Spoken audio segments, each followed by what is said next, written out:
Man. The final word. Man, we got us a special show today. We got to make up for yesterday, dog. Yeah, man. It hurt my soul, but guess what? That's another one. The final word. The Doing final too word. much. The final word. Yeah. Final word. Man, we done called this the final word. Big Game James. I left off the S edition. That's all My right. bad, bro. I'll fix it. That's all right. Moving They know who fast. it is. Yeah, I know who it is. Look, we got that dude in the front. You hear me? Y'all know who it is, man. Yeah, man. Big The game. final word. We got a lot to talk about, big. Got a lot to talk about, big dog. A lot to talk about. And we ain't got to repeat nothing from yesterday. It's going straight off the top of the dome. We like two freestylers in the booth. Two dogs in the booth about to drop a classic for you. Man, In that's the booth. exactly. That's what's getting ready to happen too, bro. Real You talk. know what I'm saying? Yeah. You know what I'm saying? Yeah. You get them boys just saying, we just freestyling, we just gonna kill y'all with it. Bam. Bam. Bam. Easy money. Easy money. And say, y'all, I got a surprise. I got a nice surprise, man. Competition Tuesday is late, but we still talking competition. We still talking competition. So, my countdown ain't even going. I'm tripping, bro. Let me get that countdown. What's See, he got hyped up. Oh, man, I got to turn it on. Man, my bad, bro. I ain't It's tripping. all good. We gonna start I ain't it. tripping. One. But yeah, big dog, nah. It's so first of all, what's your thoughts? Because we got about a minute. What's your thoughts on the Giants? And just, because we never heard from you on yesterday, kind of just, what's your thoughts on just all the stuff going on? We're gonna leave it wide. I mean, as far as the Giants, man, I expected this. They're not good right now. Yeah. They're in disarray. So I expected us to beat them pretty handily, but I like the manner of the way we beat them. We were aggressive from the very rip, and I think that's the thing that I liked, the tone setting. That tone setting, come out aggressive. We're throwing the ball, we're attacking, and we ain't letting these little teams that are our lesser opponents, we're not even giving them a chance, and that's what you got to do. We understand that these teams aren't good that we've been playing, but you're supposed to destroy these teams. You ain't supposed to keep these teams in the game. You ain't supposed to play around with these teams, and that's what they did. They did what they're supposed to do, but as I said before, they were aggressive, and aggressive is going to get you there. I ain't worried about them Giants. We ain't lost to them since 2016. Don't ever talk to me about a Giant again. Ever. Ever. Yoga claim. You Giants fans, don't ever talk to us again. Don't talk to a Cowboys fan. Just walk past us and give us dap. You are owned. You are owned. Yeah, that's almost like, can we just say it? Dracarys. And you know what's crazy, Paul? What's crazy is I was saying on one of my shows is that the way Dak has dominated the Giants is bringing me back to the way Tom Brady was dominating the AFC East. You remember how them Patriots was going through the AFC East and they was whooping the AFC East. The only reason why the AFC East got a chance was when Brady left. He owned the AFC East. He owned those teams. And that's what Dak is doing, especially with them Giants. Let's go ahead and remove them Giants out the equation, and let's worry about these other two squads, which are Washington, which we got coming up on Thanksgiving, and we got them damn Eagles in a few weeks after that. So eyes forward. Yeah, because we go talk about that schedule too, bro. Man, I almost want to just turn the whole show on, but man, I'm gonna go and hit the whole intro, bro. We got to get the whole vibe, bro. We got to get the whole vibe, man. Let's go. Get the whole vibe. Get the final. We got to go through the tunnel.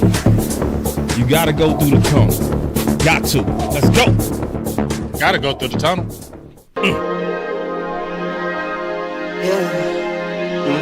I just wanna run it up. Run it up. I see you. I've been really in the feel,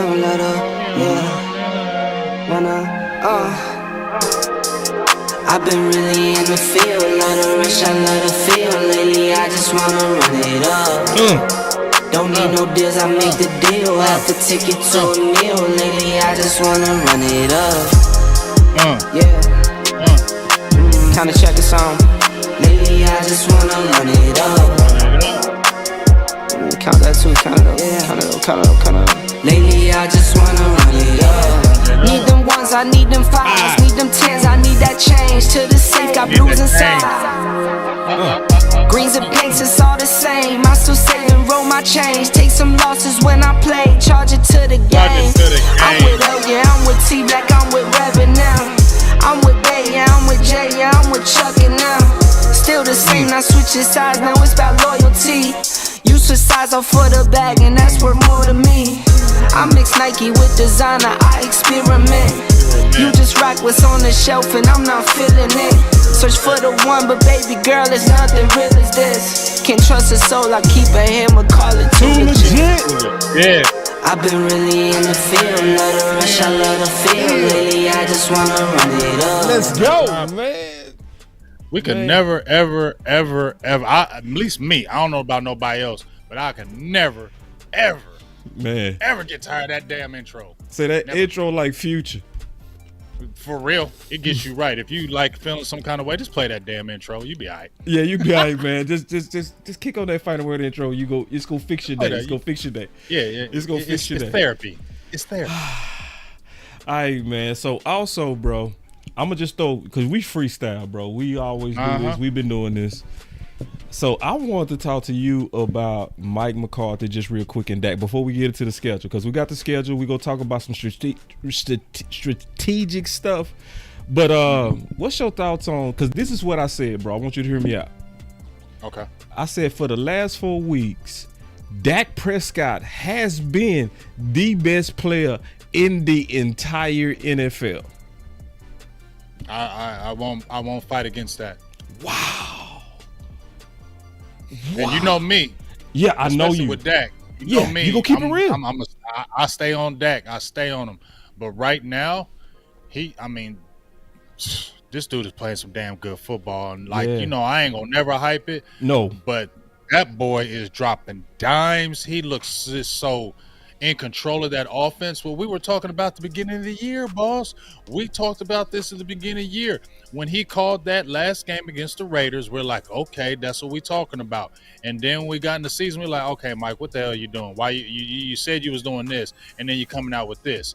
This man has been in the league long enough that you don't have to be on the BS. You need to give the keys to this man and let him cook.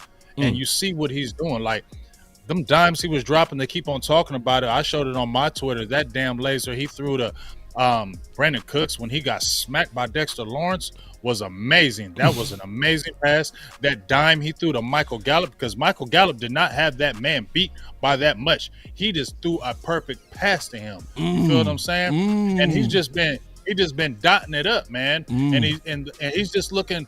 To me, I'm gonna keep it real. If you want me to keep it totally real, man, this is the best I've seen Dak. I said the same. Watching Dallas. I swear to God, I said the same. Since I've been watching the Dallas Cowboys, this is the best that I've seen Dak Prescott play. Period. He putting it all together, bro. I'm gonna say one more thing too. Just keeping it real, because I think I have the perfect way. I got y'all super chats. I see y'all coming in. I appreciate the super chats. And that's a good one. I'm gonna read that one in just a second, because he coming out too hard. My boy Common Sense. Man, I think I got the perfect way to explain it, Big.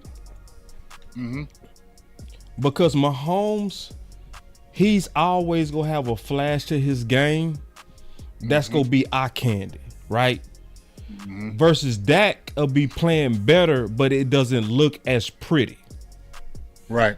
And I think I figured out the perfect metaphor. So everybody remember before Klay Thompson hurt his knee, it would be times Klay Thompson was just better than Steph. Better, but it never was as pretty as Steph. You know what I mean? That's how I see Dak. You know what I mean? Dak is not, you're not going to see arm angles. You're not gonna see, but you see, but that it's almost like Clay. Clay will use a bank shot, but it's going in every time. He just bam, bam. That's what Dak is right now. What you think of that? I feel you on that comparison because just like you said, when you watch Dak and when you watch Mahomes, like I said, Mahomes has that herky-jerky body, and Dak is bigger than him, number one. Dak is 240 pounds, so right there, that's telling you something. He's a Mack truck that's coming at you. But here's the thing that I'm going to say about that.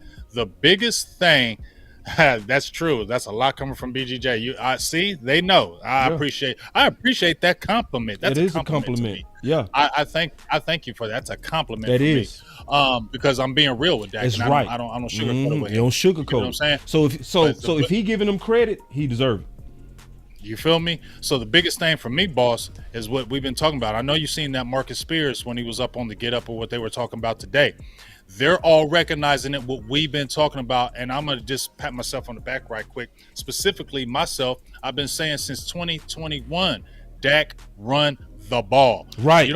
I don't need RPOs. I don't need design runs. I'm saying when you're in that pocket, stop trying to prove to everybody you this pocket passer and want to sit in there in the pocket and you got open lanes to run the ball, and you don't do that. Run the ball.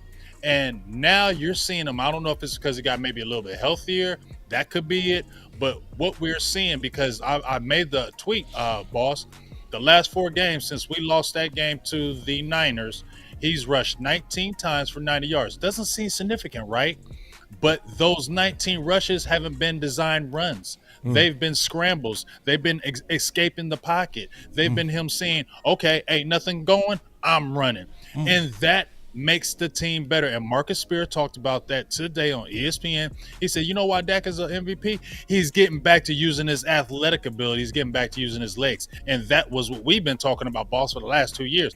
And specifically, I've been like, Dak, I would get so frustrated with him when he was sitting in that pocket, ain't nothing open. It was an open rush lane right there, and he's still trying to pat that ball looking for something. I would literally yell at the TV, run. And now you're seeing when he runs that ball, when the pocket breaks down, when the pocket collapses, he's like, bump it. I'm getting whatever we need to do to get the first down, keep this drive going. It makes our team better. Our team feeds off that. I don't give a hell what nobody say. Our team, our players feed off of him when he is running the ball, dog. They do. I see it. I don't care what nobody tells me.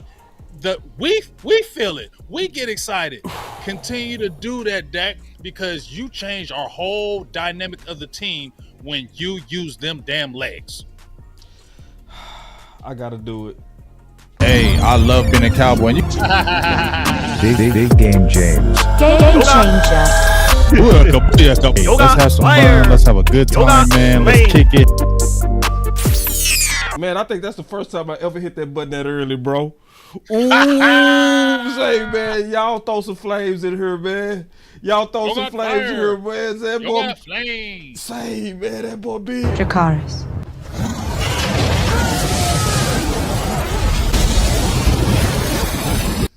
Say, I mean, let's keep it real, boss. Perfect. Oh, I got some more, man. Hold on, wait, bro. Okay. I'm trying to give you yours right now, bro, because you just cooked on everything. Hold on, real quick.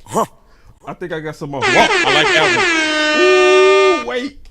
Perfect. Another one. All right, let's go. And you know what? I mean, his legs saved the game against the Chargers. Yes. I mean, his legs. He was our leading rusher. He had 7 carries for 40 yards. He was our leading rusher. He saved the game against the Chargers. I mean, my God. I mean, even against the Philadelphia Eagles. He just balling. He saw plays where, okay, I need to get out of here and make plays. I mean, we're just a different team when he uses legs. And as I said before, it don't have to be RPOs. I don't want design runs. You don't need to have design runs. Just when you see that pocket collapse, escape. Because I'm gonna tell you one thing. You know when I really liked Russell Wilson, boss? Yeah. When he was early years with them Seattle Seahawks, right? And Russell Wilson didn't give a hell if he ran if you flush him out the pocket the whole damn drive, he's running to get them first downs to get that touchdown. And I was like, you know what? That's why I like Russell, because he like bump it. Okay, I'm looking for the pass. It ain't there. I run. If I got to run the next 3 times down the field, if I get flushed out the pocket, that's what I'm going to do to keep this drive going so we can put points on the board. And that's what I feel like Dak is taking over, that part of it, where he's saying, guess what? It's like he's putting it on his shoulders, boss. Put it on me. Put it on me. Hey, see, the biggest thing that you said that I love, bro, is the way that he using his legs just to say, man, I'm gonna just go get them chains. That's what I've been waiting on, bro. Cause see, when Watson was at the top of his game, he was doing that. You know what I mean? Mm-hmm. Yep. With that, like, he didn't care about, he beat you both ways, and Dak is finally truly beating you both ways. Facts. And let me ask one more question before we get into competition, because I definitely we gonna do a good job on this competition talk, y'all. Believe me, we gonna do a good job on this competition talk. What does this say about Mike McCarthy and his offense? This says that I'm gonna throw a funny moment. This says you listen to Cowboys Twitter. That's what it says. You listen to Cowboys Twitter. We legit out in these streets, boss. We legit out in these streets. We are. We legit out in these streets. That's no joke. Because here's the thing. We weren't out here, boss, on the final word saying dumb stuff. We weren't saying dumb things on the tape breakdowns. We were saying real things that really need to happen. Mike McCarthy, when you watch the Mike McCarthy offense, he likes to throw that damn ball anyway. So now, while all of a sudden you want to run, pass. I watched your damn offenses in Green Bay. You chucked that rock everywhere. You chucked it all around. You had, remember when we talked about Jermichael Finley? You had Jordy Nelson. You had Greg Jennings. You had Donald Driver. You was throwing the ball everywhere with them guys. And you know what? You had that big boy and Eddie Lacy and them guys too. But guess what? You threw that pass, kind of setting up the run, and that's what our team is better at right now. But once again, you got a top quarterback. Use him. You had one in Green Bay and Aaron Rodgers. You knew what to do with him. You let him take the reins, right? Because Aaron Rodgers was like, you don't know what to do, and just let me do it. He backed off and said, I'm going to let you do it. And guess what? They won game after game after game when he backed off and let that quarterback do it. You're doing the right things, but once again, you are being aggressive. So that's the biggest thing I'm going to say to you, boss, is the aggressiveness. I don't want to see the run, pass. Bring your ass out there and pass on first down. It's okay. Why do we have to get the third down, boss? It's okay to get a first down to go to another first down. You know, it's not against the rules to start at first down and get another first down. That gives your team more confidence. Your confidence from your team rises when you're moving the ball down the field. And also, boss, you know what else I like about Mike McCarthy with this offense? We ain't taking 10, 11, 13 play drives all the time now. We're exploding on you in 4 and 5 plays. That's what I want to see. Quick strike. Because when you can quick strike, get your defense right back on the field where your defense can attack and pin its ears back, which it was doing against the Giants, makes for a whole better team in the long run, especially down the stretch. I will say this, bro. I think I see what Mike McCarthy is doing, and it's making me grow more respect for him, right? Because last year, I would say the people that was the most important to our offense was actually Zeke and Pollard. So last year, that made sense to lead through them. Now he done flipped the script. And you know what else, though, I'm going to say, boss? He leads you know them, his other best talent now. His best talent right now is CeeDee Lamb and Brandon Cooks. You know what I mean? Mm-hmm. So I like how he made the adjustment, and you know, a lot of people that's heavy run the ball, man, sometimes you got to be like, you got to admit it's more than one way to win a goddamn game. You just got to admit it, because he's showing that you can effectively run off the pass. And then Jermichael said that when we interviewed him. You know what I'm saying? That's why I threw that out there. That's why I threw that out there. Because I remember that interview when you were talking about how Jermichael Finley was talking about, hey, Mike likes to throw the damn ball. He did. That's what he sets the pass up for the run. That's what he basically said to us. Yep. And we already knew Mike McCarthy to be like that. But let me tell you, here's a nugget, boss. This is why you should get happy about Mike McCarthy, y'all. Because I was never sour on him. I'm just like, bro, I like you. Stop playing them dumb games. Right. But here's the great thing about this. It's the Joneses that like running that damn 90s offense. Yeah. The Jones is like that run. We got Zeke. He's our guy. He's going to lunch pail it. Dallas, if you look at through the history of Dallas, they always seem to have a top running back, and they love to run the ball. DeMarco Murray. When you had back in the day, you had DeMarco Murray. It's true. You had Emmitt Smith. You guys Zeke. They've always had a top-tier type running back to run this offense because they love to run the ball. True. So we got to give Mike McCarthy props because them Joneses want to see run. Mike McCarthy said, hey, man, we're not winning this way. Scrap all that. We throwing the ball, and we're going to chuck it downfield because just like you said, you can pass to beat teams, but it's okay to set up the pass than the run. And I said that before we played the Philadelphia Eagles. I said the only way we were going to beat them Eagles was we're going to have to pass first, run second. Dak was going to have to throw at least 40 times for us to win it. He threw 44. We were almost there, right? But guess what? When he was throwing that ball early on those early downs, Tony Pollard started seeing running lanes. In that Giants game, we were aggressive in the pass. They backed up. What happened? You threw Rico Dowdle in there. Now, guess what? You can run up the middle with a draw, boss. Guess what? You can hit the middles now because now you got Brandon Cooks and CeeDee Lamb turning up on you. Now you can run. You need to stay with that concept the rest of the year. You need to stay with that and stay aggressive. Aggressive will always have you in the game, and I rather die on the hill of aggressive than die on the hill of conservative. Hey, I love being a Cowboy. Big game, James. Game changer. Hey, let's have some fun. Let's have a good time, man. Let's kick it. Y'all got to do it again. That man deserves it. More fire. Say, man, that boy Big is cooking. Man, you need to take Tuesday off and let's just do Wednesday, dog. Damn. That boy cooking. Wait. Hey, bruh. Hey, we needed that law drop. Damn, man. Yeah, we missed. And see, you know what? When any one of us missing, something missing. It is. It's always something missing when any one of us missing. You know. So yeah, we missing them drops. Yeah, and man. They showing a lot of love on the fire too, bro. They lighten it up. It up, big dog. You know, it is like I said, I'm dying on that aggressive hill. You feel me? I ain't dying on the conservative hill. And if we want to make any kind of noise in these playoffs, boss, you better keep this concept that you're doing right now. And here's the biggest thing, boss. We're excited that we're doing this, right? But I need to see this when we play them Seattle Seahawks. I need to see this again when we play them Eagles. I need to see this when we play the Buffalo Bills. Don't switch up on us, Mike. When we're playing these other teams with the better record, with the playoff potential teams, I need to see that then, because we can all get excited about busting the Giants' head, or getting ready to play Carolina and they're not good, or busting these other teams that have not been the greatest. We can get excited about that, but at the end of the day, those teams aren't good. What you really get excited about is if Mike McCarthy, the way you're play calling those games, you come back in those big games and do the same thing.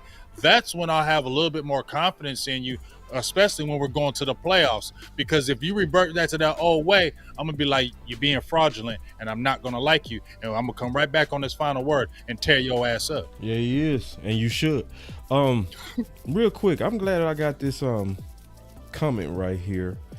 He said, you better come get your moderators, boss. So I'm going to give them a taste of their own medicine. I don't know what that means, but I'm going to say this. Yeah. I did better watch notice. That. I did notice, though. I'm going to keep it real. I checked to see who got deleted off the channel. It was a whole lot of cool people. Like DP Johnson was deleted off my channel, bro. What? Yeah. And that's from the moderators. So I'm going to tell y'all something. Moderators, Boss Cowboy Sports is not a place to be power tripping. I'm going to just let y'all know. This ain't about being God to the chat. Like sometimes if people, listen, man, if people disagree, that ain't why you kick people out, homie. Because I'm going to tell you, I'm going to get rid of all the moderators. I'm going to get rid of, because this ain't no power thing. You know what I'm saying? Like, for real. And I saw, like, Regina. I'm like, Regina got... Oh, no. You know Regina. I'm like, What's No, she you can doing in the never- trash? You can never ever kick Regina off, dog. Something wrong with you. Yeah, so I'm gonna let y'all know right now, man. I'm gonna make some changes to that mod stuff, bro, because it's obviously somebody in there being real controlling. So y'all look for some changes on that. We ain't gonna be just kicking people out just because people disagree. That ain't gonna never be what this is about. Cause You don't want to hear what they got to say. Yeah, this ain't the place of y'all gonna be petty under Boss Cowboy Sports. No, you not. You know what I'm saying? Right. So Right. we got 180 people in here, man, and only 90 likes. So we ain't begging today, but y'all know what to do. You know what I'm saying? Let's get the likes on. I appreciate Miss Lockhart. She go hard in the paint for them likes. Yeah. Salutes. Man, she the champion. Miss Lockhart She the champ. She is absolutely the champion. So She's the Big, champ.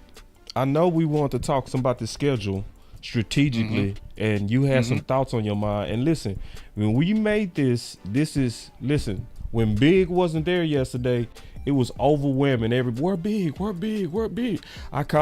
said, Big. I said, bro, we got to do something today. Didn't I say that, Big? I said, Don't bro, they call me like 9:30 this morning. yeah, I said, Big, we got to figure it out. I said, we got to do something today, bro, because everybody was asking about you. So that's why the thumbnail is Big Game James edition, man. He giving us some overtime, and he cooking, y'all. Ain't it worth it, man? This dude is cooking. So what's your thoughts on this schedule, bro? Because I know you said you had some things that you want to talk about on this schedule. Yeah, the main thing I wanted to talk about with this schedule was those games, and it's like 4 games in like 20 days, something like that. You know, we already had the Giants. We got the Carolina Panthers on Sunday. Then we come back to the Commanders on Thursday, and then obviously we got the Seahawks after that.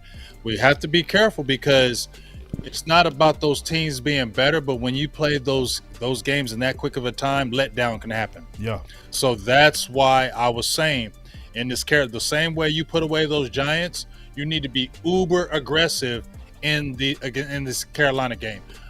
From kickoff, you need to put the foot on the gas, because you got a game Thursday. Washington, that's nothing to shake about. I know they're 4-6, but Sam Howell is giving people some fits. He just ain't had the protection. And Washington, that's I don't care anybody say, that's still my rival. I don't know if it's anybody else. They still my rival, and they still hate us. And that's a team that can be sneaky and try to get that sneaky dub because we're tired. So we need to go on with that Carolina game, not playing around with them. You need to blow them boys out the water. No mercy. The same way they've been getting killed in every game. Do not give Bryce Young no damn confidence. Don't let none of these receivers nothing. We need to lay the smack down on them, because we need to get ready for Washington and Seattle. Seattle's 6-3 right now. That's going to be a huge game as well, boss, because they're 6-3 with us. That could be playoff seeding right there. And remember, these are all NFC teams. Right now, we have all our losses are from NFC teams. We are two games back behind the Philadelphia Eagles in the East, so we can't have any slips-ups. So Carolina, you got to crush. Washington, you got to handle your business. But the thing you really have to look at, I'm looking at that Seattle game, boss, because that's going to be a critical game, because they're 6-3 like us, and that could be playoff seeding right there. So we really need to handle our business with Carolina and not play around. All right, man, we got to talk about this, because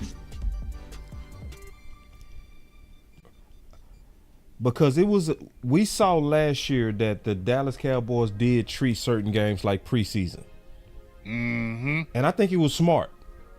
It was different, but it was smart. Where we was experimenting with cornerback 3, and we was trying to figure that out, but we was using real games to do that. But with what you said, my question is, when do we do that? Because see, it's some people that I will want to see in Carolina. some of these. Just like we did against the Giants, because we didn't see Jalen Brooks yet, didn't we? We didn't see Jalen Brooks all year. I want to see more Thomas. I want to see Israel. I want to see some balls. Izzy got to play in that slot, big dog. You see what I'm saying? Like, it's some get them. What games do you sprinkle them in? I want to see Trey Lance. We gonna talk about that. Oh yes, that's for damn sure. You called that on the Giants, and that's why I had to tweet that and said you were right on that call. That should have happened in that Giants game. If we want to keep it real, just me, Trey Lance should be the number 2 quarterback going forward. Yes, he should be your number 2 quarterback the rest of the year. Yes, Cooper Rush, we know what you are. Okay, I don't care what Cooper Rush did last year.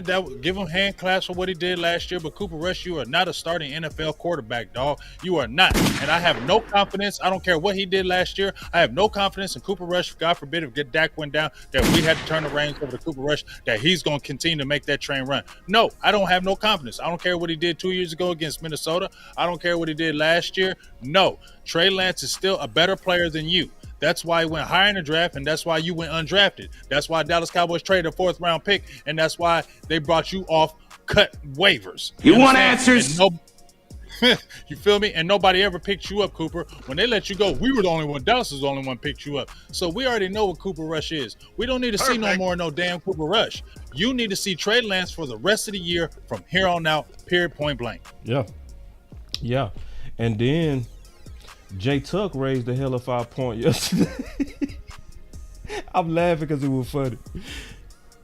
Because on the cool, front office is getting annihilated right now. They getting destroyed. Because you obviously got Trey Lance because you want to try to put some contract leverage on that. Well, what kind of leverage do you have when the whole world saying that your quarterback is the best dude in the whole league? And you ain't signed him. Ooh, that price tag gonna be crazy. Yeah, bro. See, y'all trying to always outsmart yourselves. Yep. Y'all try to play leverage. Y'all try to, we got back pocket. We got this in the back pocket. And then Dak went out there and said, okay.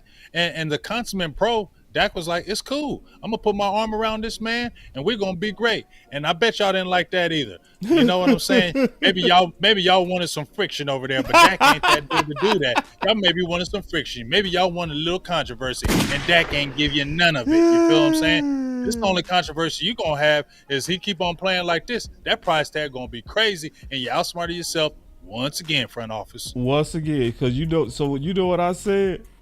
I said, you got to get your money back. You know what I'm saying? You got to get your money back. You gave away a fourth. So the way that you get your money back is you got to put him on the field so that you can get his value up there and get your money back.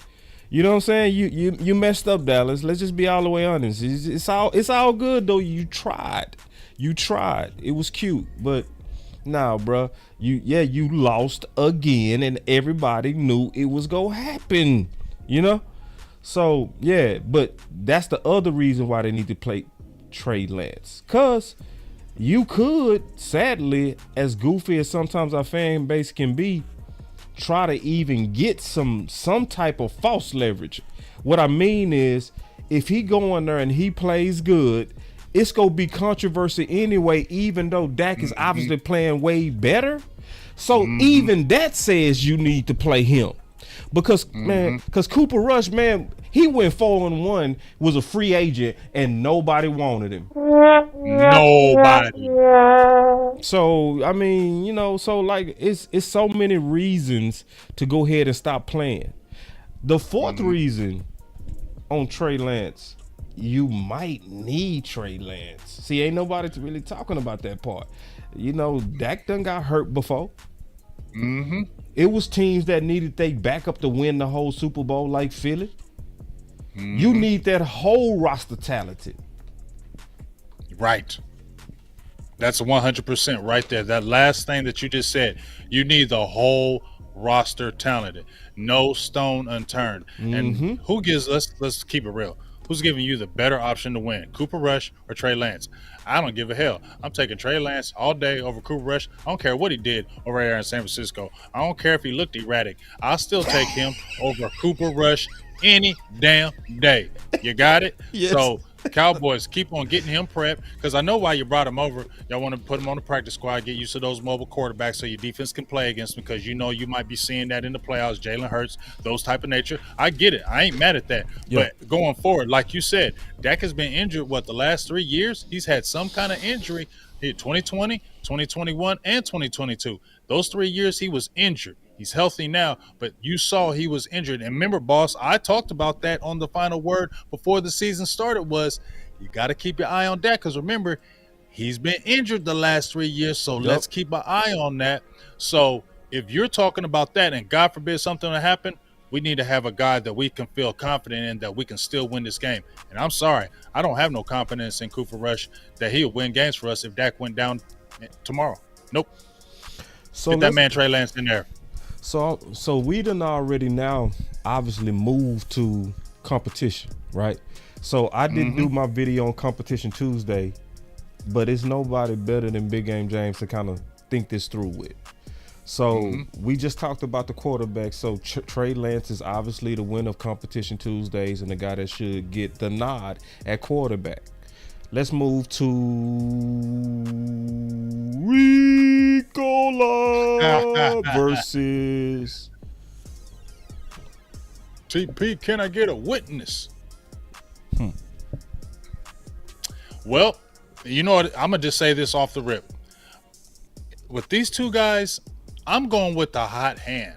Okay, stop playing this money game, because that's all it is. That's all this is the $10 million, dog. Because you know damn well if Tony Pollard wasn't making that kind of money, you'd be seeing a lot more Rico Dowdle. That's just the whole damn truth, and we know it. But in this game, if we're running the ball right, and let's say you see TP get a couple nice good runs, lean on that, but don't sit there and play to his weaknesses. Play to his strengths. He's better running to the outside. He's better out in space. That's where Tony Pollard is. Stop trying to morph him into this back that he can run up the middle, run up the gut, and get tough yards. No, he is a change of pace back. That's what the hell he is. We knew that you wanted to give him a bigger workload. You don't got to prove nothing to nobody giving him 25 damn carries a game. Okay? Because most likely you're not going to re-sign Tony Pollard. Let's keep it all the way real. This is probably going to be his last year in Dallas. So don't you want fresh legs? What you really need to do is back off on Tony Pollard these next 2 games, and you really need to give Rico Dowdle a full dose of carries so you can get Tony Pollard back fresh. Because are you going to sit there and tell me Rico Dowdle ain't fresh as hell? He got fresh legs like a motherfucker. Run that man these next 2 or 3 games the hell out of him. Let TP get his rest. And then when we get back to playing those Eagles, now you got both of those guys feeling good, and you can run them 1-2, because we need both of those guys for the stretch run, and we damn sure need both of them in the playoffs. Yeah. And I definitely feel you on the hot hand. 100%. You know, where we look like we kind of have a pitch count. Now, I kind of agree with the pitch count, because Rico can be injury prone. That's the only reason I would want to kind of slow down a little bit.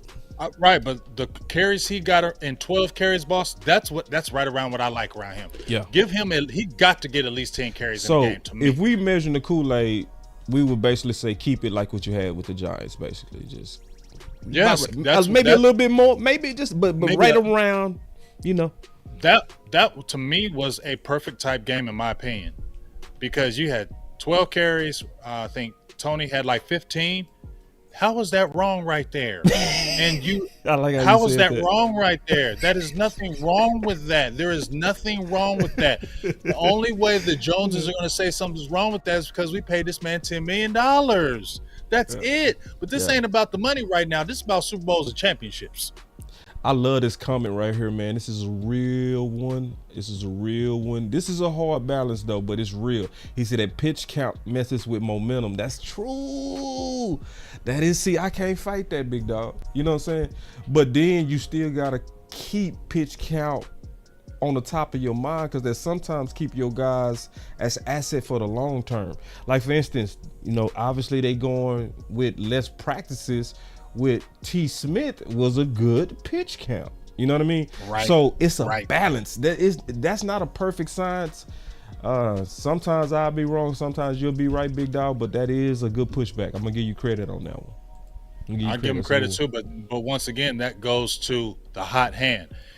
If that man is cooking, then he ain't gonna be tired, dog. If that man is in the zone and he's cooking, he ain't gonna be tired. That adrenaline, all that's gonna be flowing.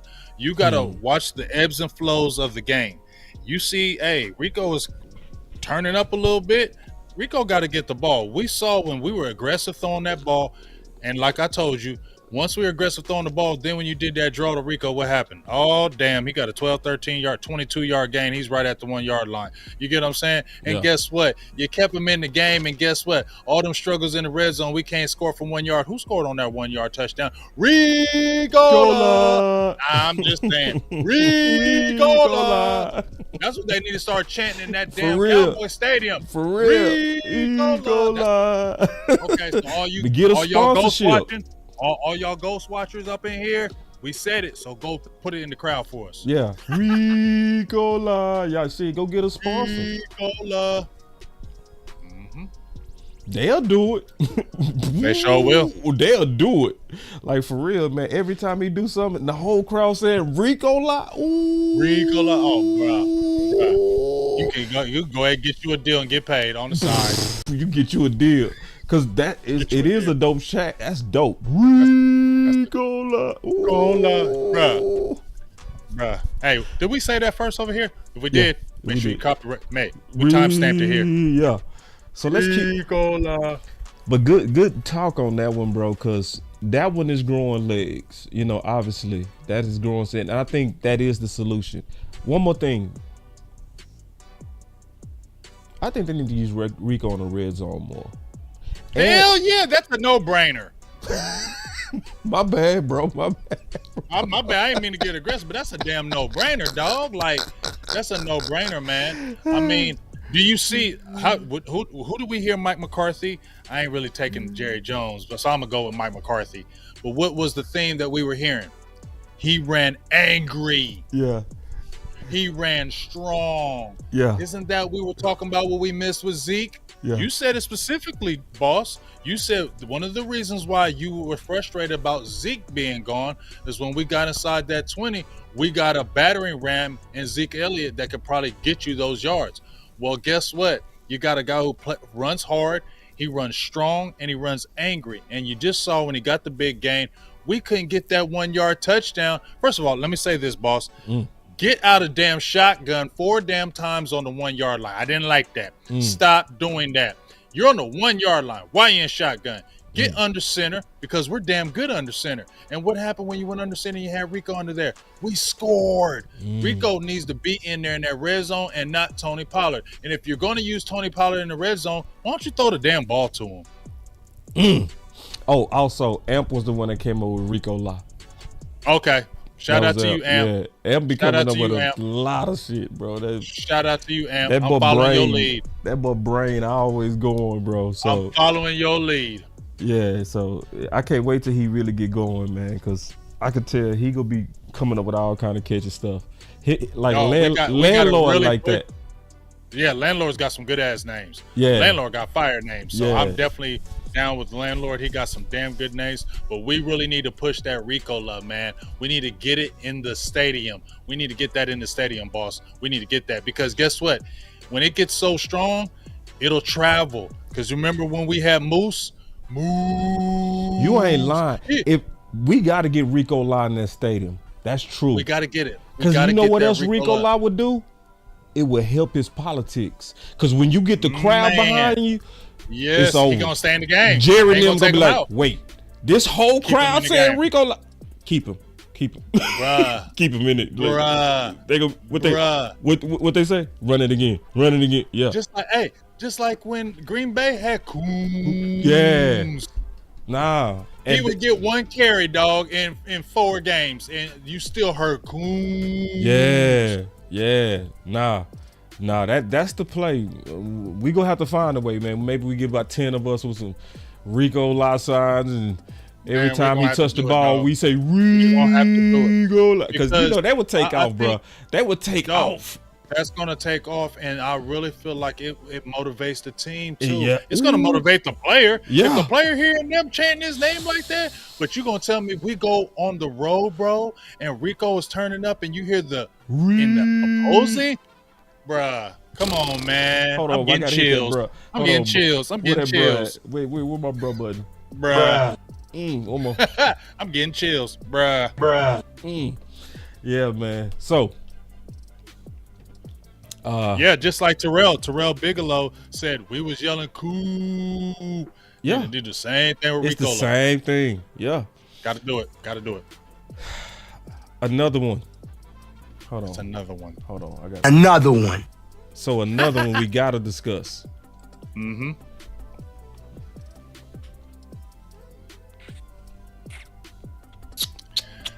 Oh my God.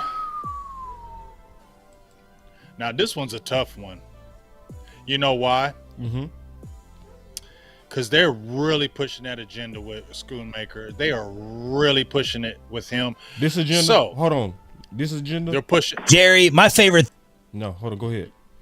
I think I know what agenda you talking about. This one right here. Use them. That's the most important thing. Is if you pick them, you got to use them. That one. See, yep, that one. That's play. Can you play that one more time for me, boss? I need to hear that again. One more. That's the most important thing. Is if you pick them, you got to use them. Okay. There. That's the problem. Let me see. Did Schoonmaker have a drop in that game last? Yep. Yeah, he did. He had a bunch of drops? Yes. Yes. Has he not been effective? It's okay, Cowboys, to put his butt down. Yes. He's a second-round draft pick. He's a rookie. You got plenty of years to throw that damn ball to him. This ain't the year. Yes. You trying to make a run to the championship, or you trying to worry about who's playing? Right. Okay, because, see, that's the problem. Y'all worry about playing people because of cash and draft status, and that's why you ain't went nowhere. See, when you put all that other stuff on the back burner, now you see this offense flowing. Now you see this team flowing. We've been saying, give Jake Ferguson the damn ball. He's a star in waiting, but you want to keep putting Schoonmaker out on the first series? I hate it. I hate it with a passion. I want to throw up when I see the first series of the game and I see Schoonmaker in there. I don't see Ferguson. I see Schoonmaker. I want to throw up. I don't care if y'all think he's going to be good later on. This ain't the year. This could be a red shirt year for him, and it's okay. When Henny comes back, because he's back practicing, what you need to do is go ahead and bring Henny back. You got Ferguson. We were raving about Hendershot and Ferguson last year, and then all of a sudden it went away. Hell to the no. Be smart. We were winning with 2 tight end sets a couple years ago when you had Dalton Schultz and Blake Jarwin. We were killing folks until Blake Jarwin got hurt. We were killing them in that personnel. Well, you ain't killing with Schoonmaker because Schoonmaker ain't ready for this yet. And understand that and recognize it and stop worrying about him being a second draft pick. Sit his butt down. Get Schoonmaker back in there. And I like McEwen too because McEwen can block his ass off. I like McEwen better than Schoonmaker right now. So get your guys in there who's going to make the plays for you and is going to take you to the next level. Not somebody who's going to be a second round draft pick and saying, oh, he's in the second round. We got to play him. That man's not playing good, dog. Sit his ass down. Man, I just keep doing this all day. Hey, I love being a Cowboy. Big game, James. Game changer. Hey, let's have some fun. Let's have a good time, man. Let's kick it. Man, that boy been earning every one of them drops today, bro. Man, boy been earning them things, bro. Ooh, listen. I think I know how to fix Scone. Talk to me. I got you, bro. You know how to fix Scone? Bench him. That's what I'm saying. And I'm serious. No, hear me out. I'm serious. I'm listening. Bench you him. did it to Michael Gallup. Right. Because that's when Michael Gallup. Has Michael Gallup dropped any balls after they benched him, bro? Can I tell you something? Can I bounce off what you just said, boss? Yeah. Did he run the fastest 21 miles an hour? Did he? Yeah. He was clocked at 21 miles an hour. They That's said he my was running point. one of the fast.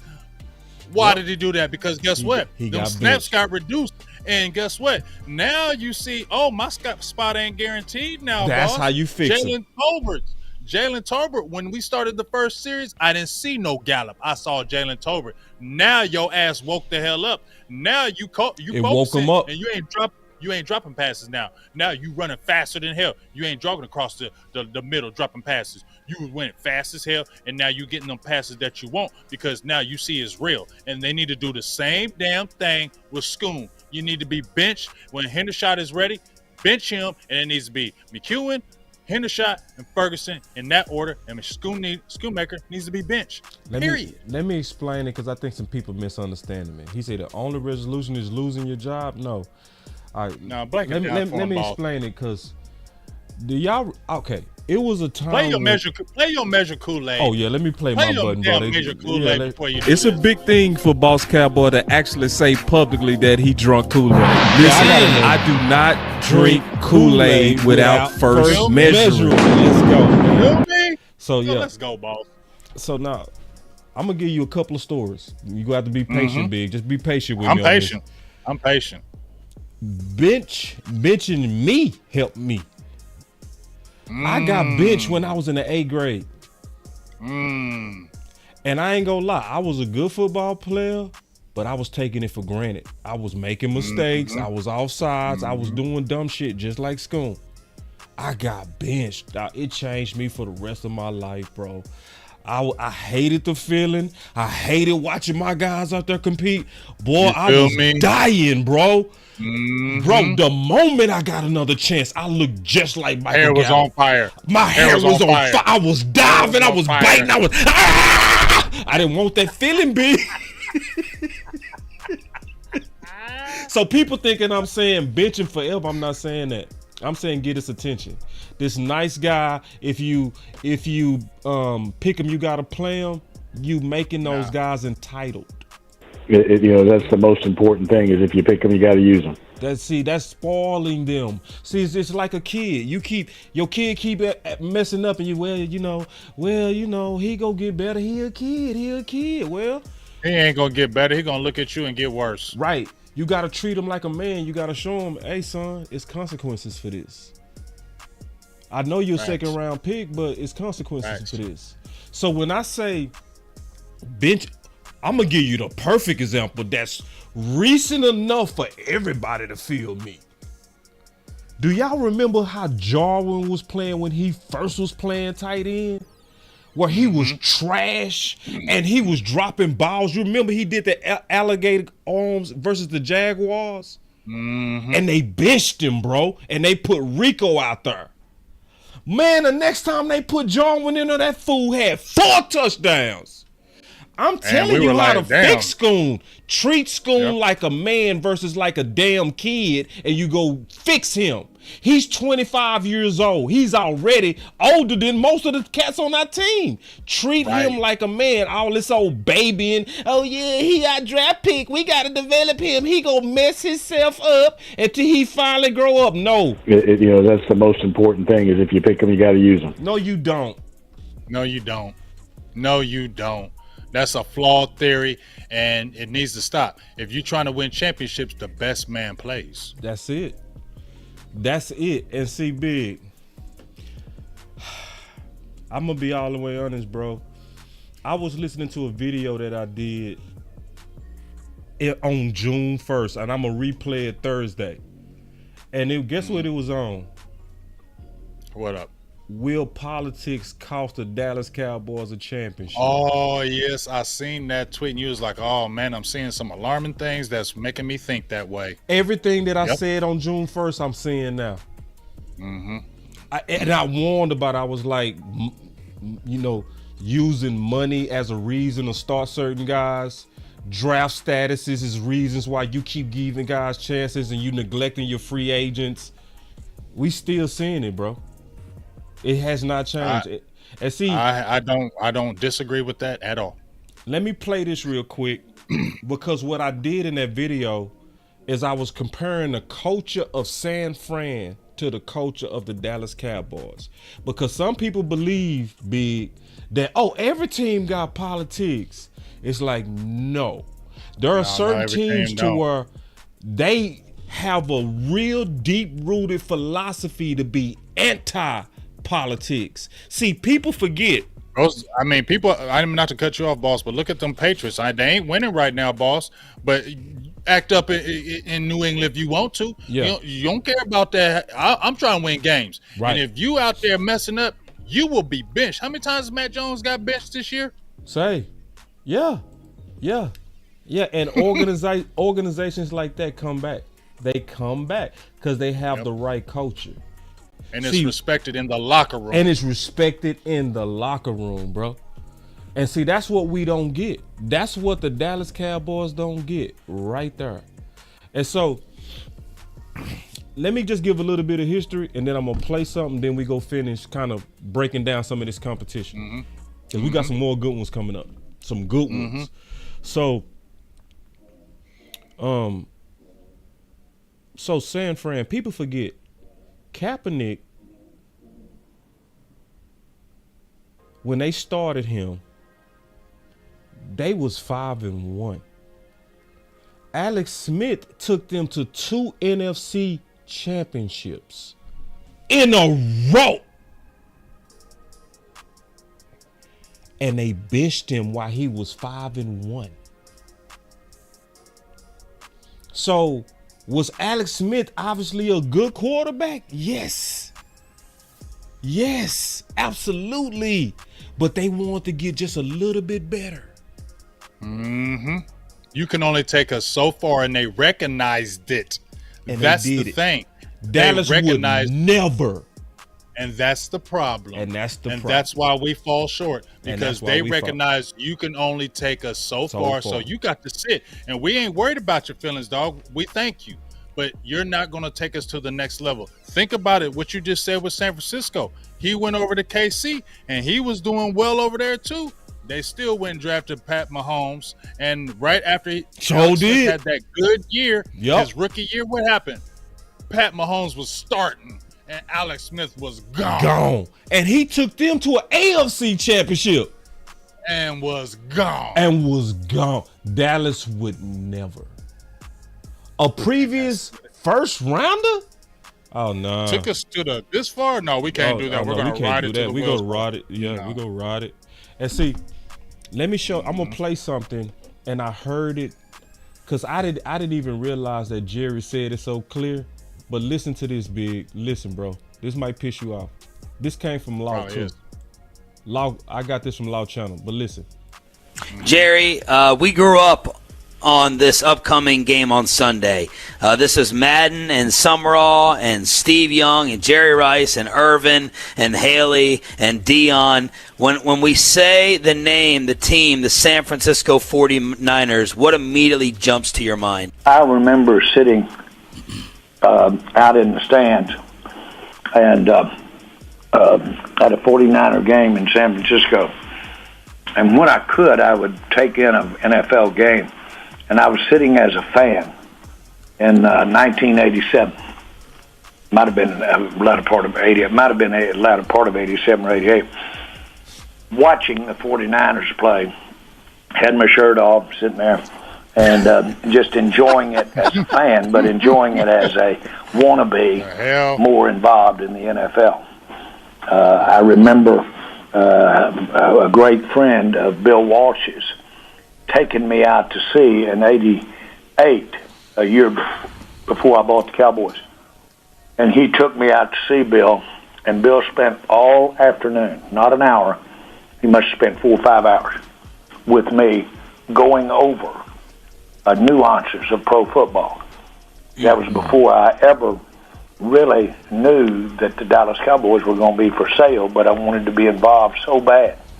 So, let me pause right quick and give just a little bit of background. Now, remember, the key thing is he said he was with 5 hours. 5 hours. Now, out of 5 hours, watch what he pull out as the most important lesson that he was told. Now, this is 5 hours of talking nuance. Let's listen to what came out. And he told me, he said, the one thing you can't do is socially get involved as a coach with players, because you got some bad news for players from time to time. And he said, I've got a guy on this team that's a player. It's Bill Walsh. Got a guy on this team that's a player. And this was right at training camp, the end of training camp, going into the season. And he says his wife, my wife, we socialize a little bit. Terrible mistake. Because every time I see him in the hallway here at training camp, he looks me right in the eye hard because he's on the bubble. And he's trying to see if I'm going to cut him. And he said, I'm going to cut him, and he's not going to like me for the rest of my life. And he said, this is a tough deal, and said, I screwed that one up. I shouldn't have got that close to him. Now, this is why Shan from Shan and RJ is cold, bro.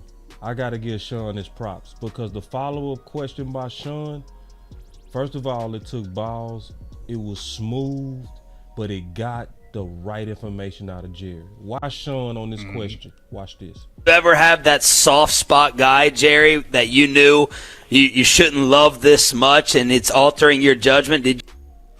Wait, so I gotta clap it up. I gotta clap it up just for that question. For real. For real. I gotta clap it up. That's a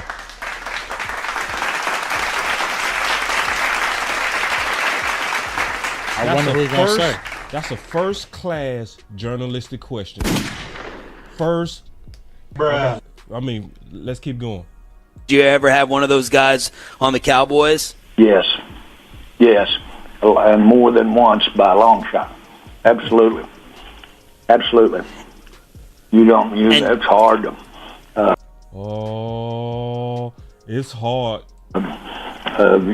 When you understand how deeply rooted a player his life can be in his competition and his game and all the nuances, and then you add on top of that the professional aspect of it. The professional aspect. So these are the things that makes it hard on him. So he said the professional aspect of it. So kind of watching his players grow up, watching Dak take that first press conference, watch Romo become that. It's the emotion. So he say the professional side of it. What else, Jerry? It's the financial aspect of it. Oh, that's the first time I caught that, Big. He said it himself, Big. For the first time re-listening to my show, I caught it, bro. He told you that the financial aspect of it does it to him, bro. It's the first time I caught it. Listen. That the professional aspect of it, the financial aspect of it. I mean, hell yes, it's tough stuff, and it's the same. Not that anybody's got the world's smallest violin and singing the blues, or athletes. You shouldn't have that. They're tremendously fortunate. But they put it together. They put together some God gifts, but they put it with a lot of forbearance. They put it together with a lot of work, and they become professional football players, and that is something I admire. He admired it. That's another reason. The professional, the financial, and his admiration for the guys. The love makes him weak. Can I just keep it real? His love makes him weak. I also know how lucky they've been, but nobody likes to have that come to an end. Nobody. And then it's real, but it's also what's hurting us. Yeah, I'm gonna keep it real. Jerry, this might sound weird, but Jerry Jones is a Libra.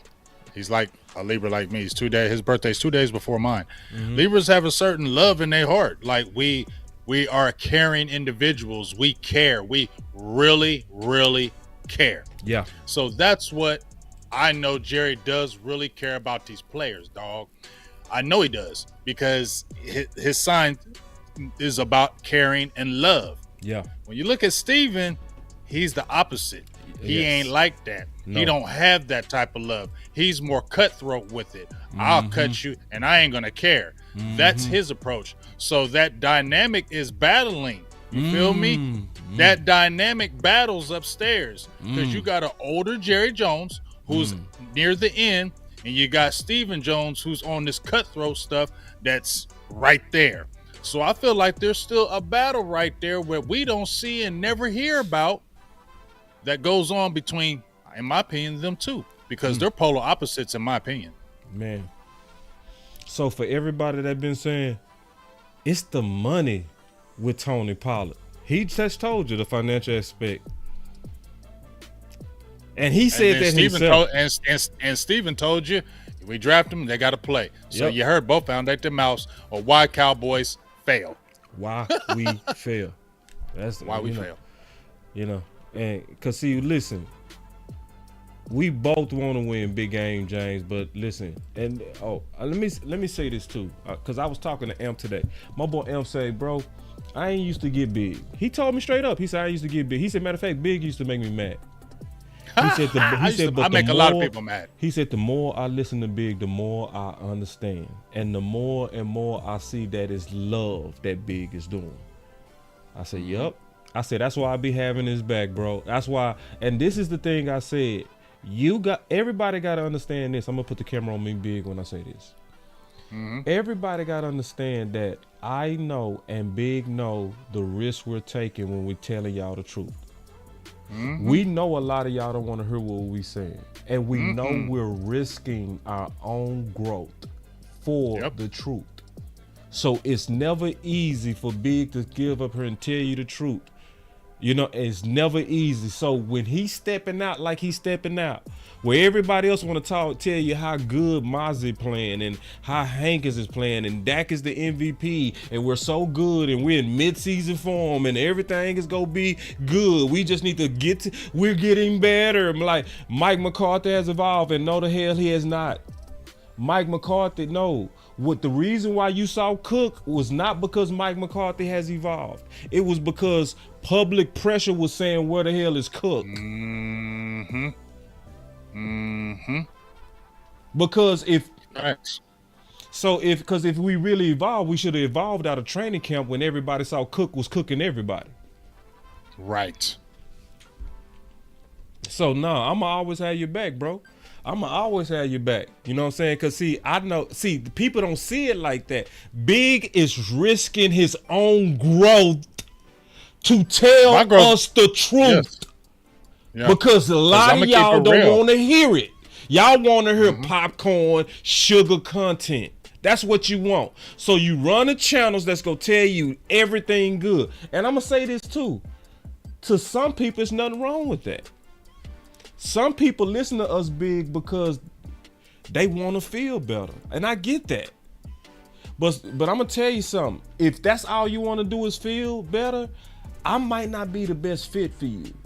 Because some things I'm going to tell you is not to make you feel better. It's only to win. Because I know sometimes football is people therapy for mental health.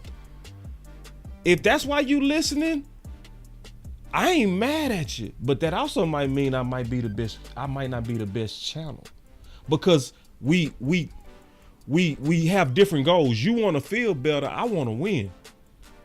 Right. So I'm gonna keep it real. I want to say this: 2 things, boss.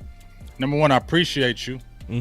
I always appreciate you. Yeah. But what boss is telling you is real. Yeah. My growth on my channel, if we're just being so real right now, my growth on my channel has slowed down tremendously. Yeah. And I know why. It's because I see people in my comments, people on my Twitter, you negative, you this, you that. Because here's a classic example. After we beat the Giants, I made a tweet and said, now understand me when I say this great win. Love how all the players were used, but this team is not a good team. I'm talking about the Giants. And this game does not put us back. Ooh, Dallas is back. Don't start feeding into that stuff, okay? Right. Don't start feeding in that stuff. I said these next games you should dominate. But I like the progress of the offense. It is needed. But let's not start pumping out our chest again. Oh, we back. We this, we that. No, we're not back. We still are playing teams that are lesser competition than us. We should be whooping these teams. Don't be deceived. Another thing, there was a beat writer named Rick Gosselin for the Dallas Cowboys way back in the day, boss. And I used to always, this is when I was just super fan, boss. Super fan. Couldn't nobody say nothing against my Cowboys, boss, no matter what.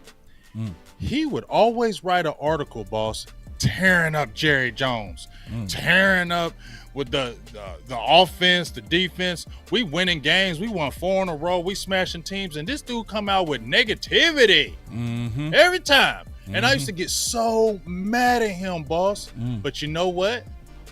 I always felt myself reading this column every week faithfully.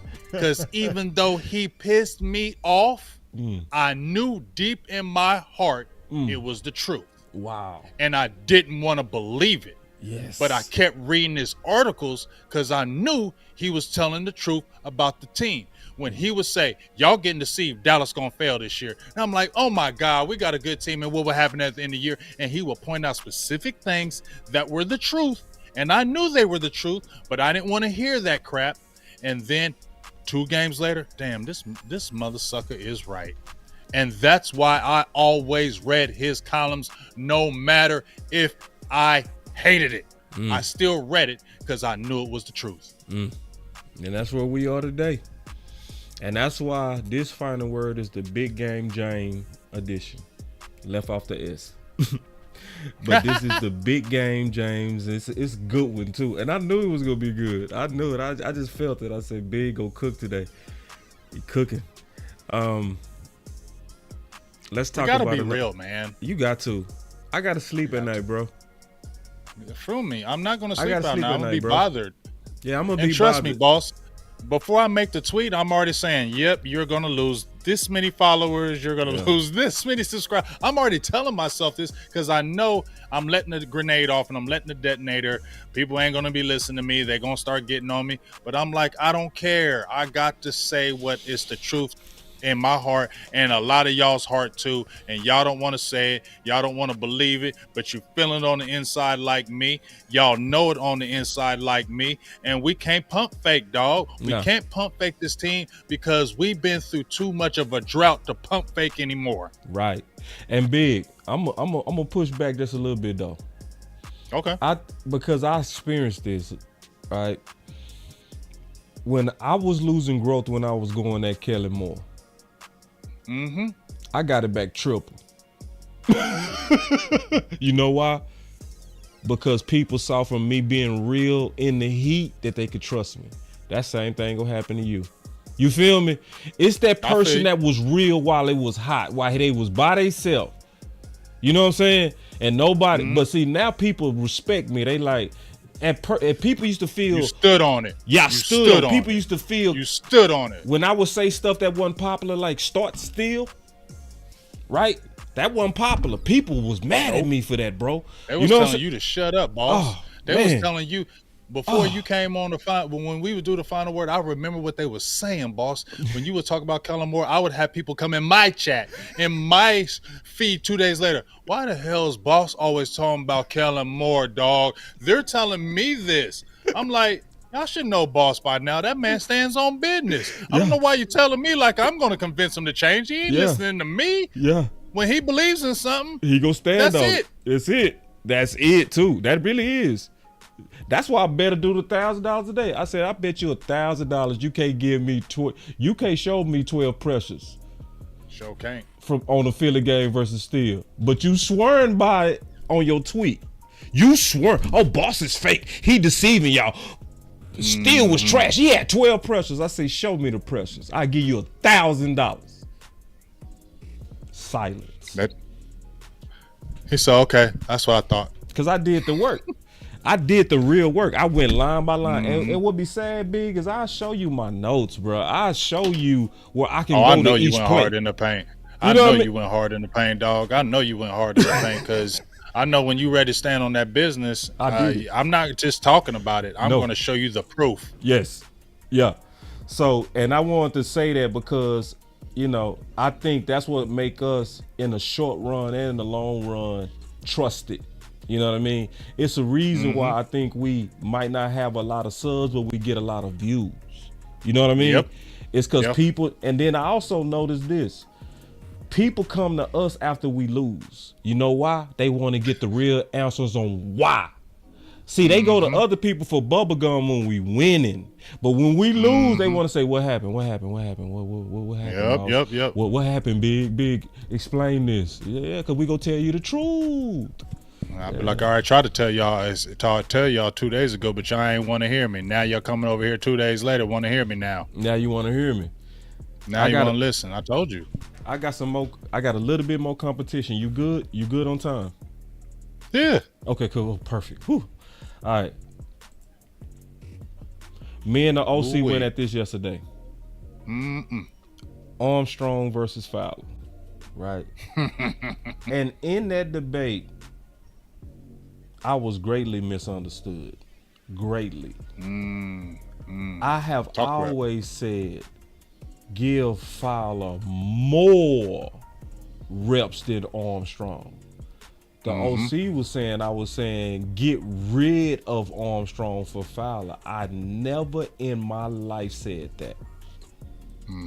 I'm saying, stop giving Armstrong more snaps than Fowler.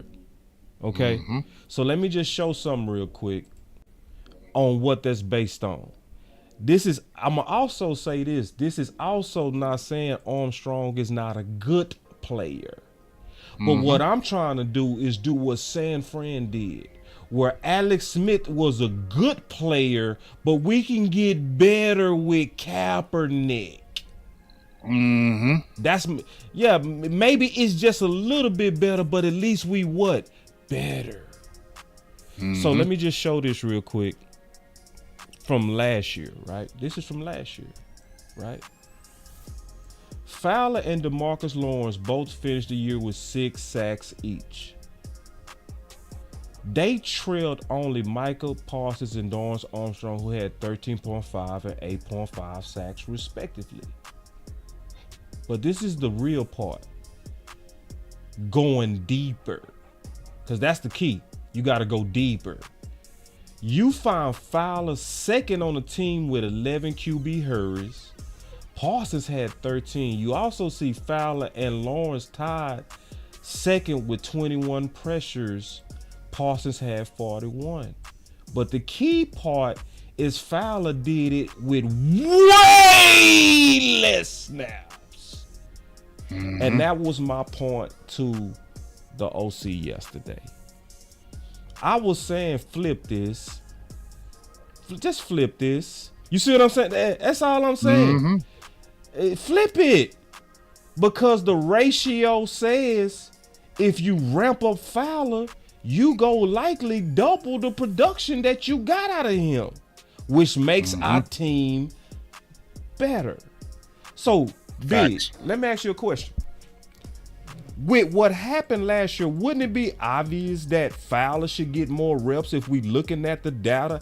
And please don't let me turn on the film where you actually look at the pressures of Fowler versus looking at what they call pressures from Armstrong. Go look at the sacks of Armstrong and go look at the sacks of Fowler. What you will see is Fowler had real athletic, beating man-on-man sacks. Armstrong had mostly cleanup sacks. But what do you think they're doing right now? This is Fowler snaps versus Armstrong snaps. They doing the same thing again, Big. After evidence from last year. And the funny thing that you're showing this right now, because I'm looking at it as well. I'm looking at this right now, and Fowler has less snaps than Armstrong. Dorrance Armstrong has 19 pressures with more pass rush snaps. He has 25 more pass rush snaps than Dante Fowler, but Dante Fowler still has more pressures than him, still has more hurries. He only has more sacks, and that's because, in my opinion, he gets help when you had Michael Parsons blitzing that quarterback or rushing the edge.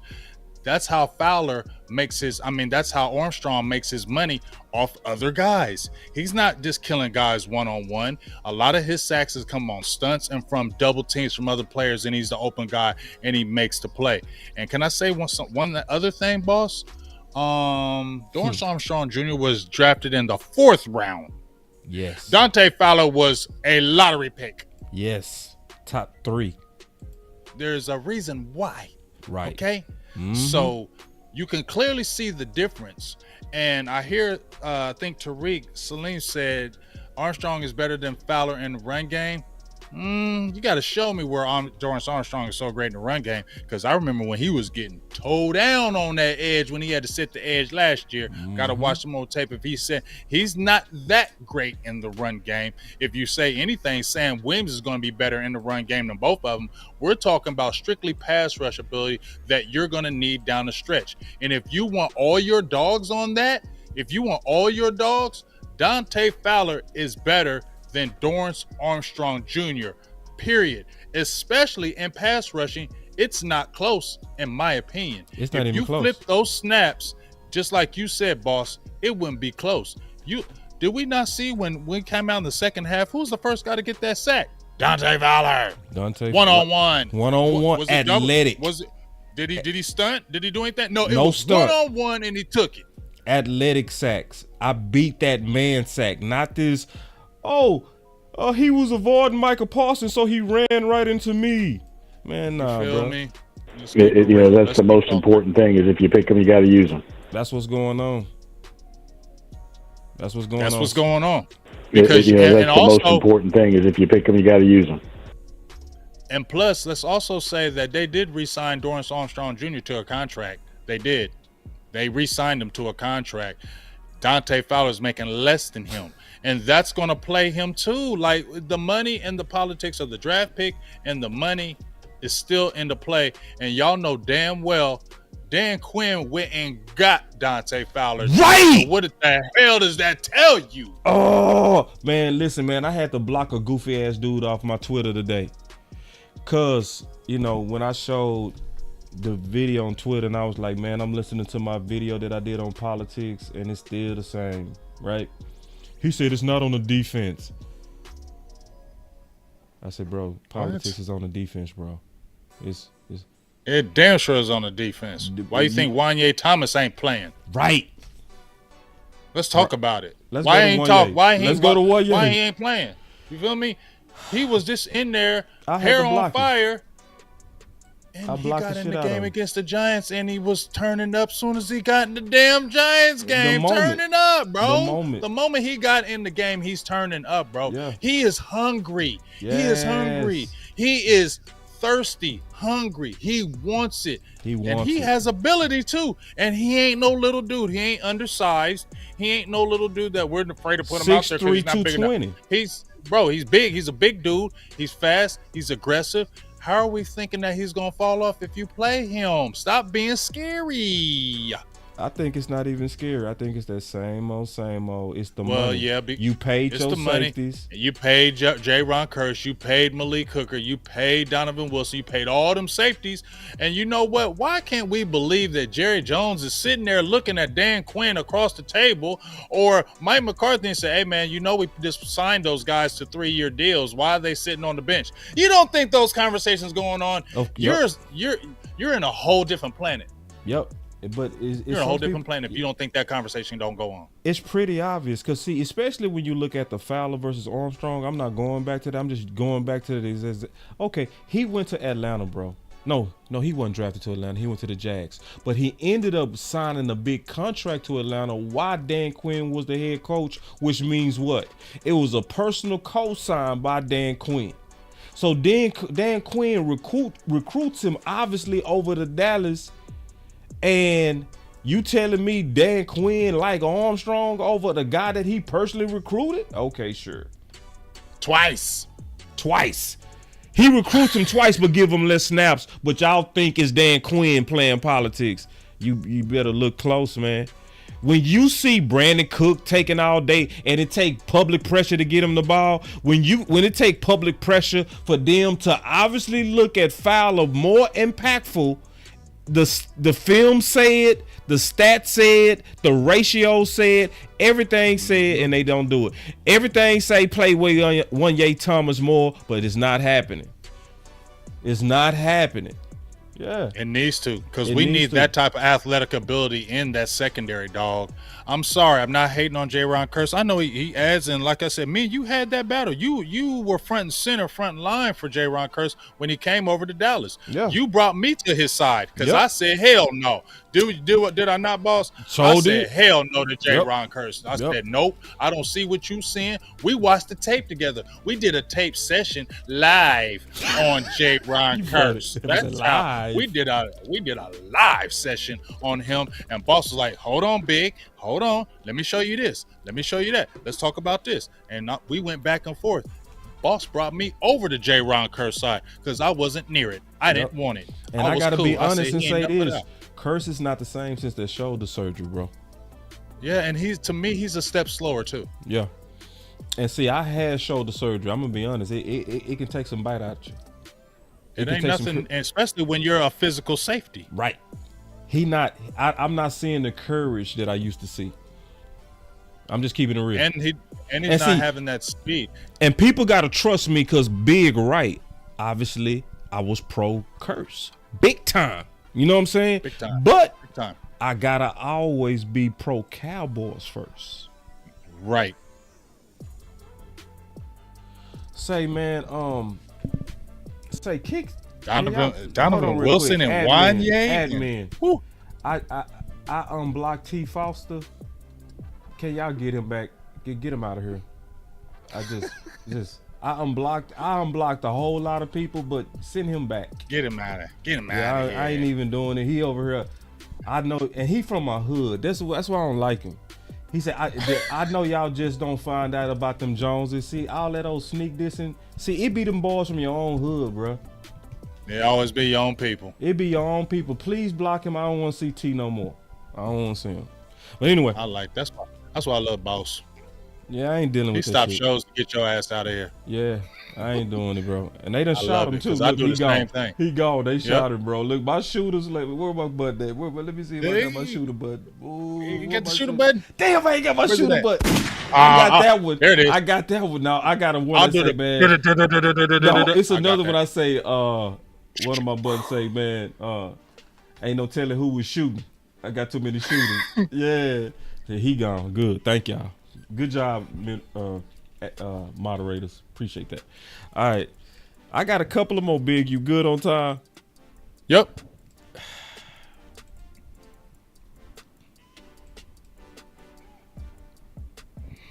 Ooh-wee. You want no in there? I want.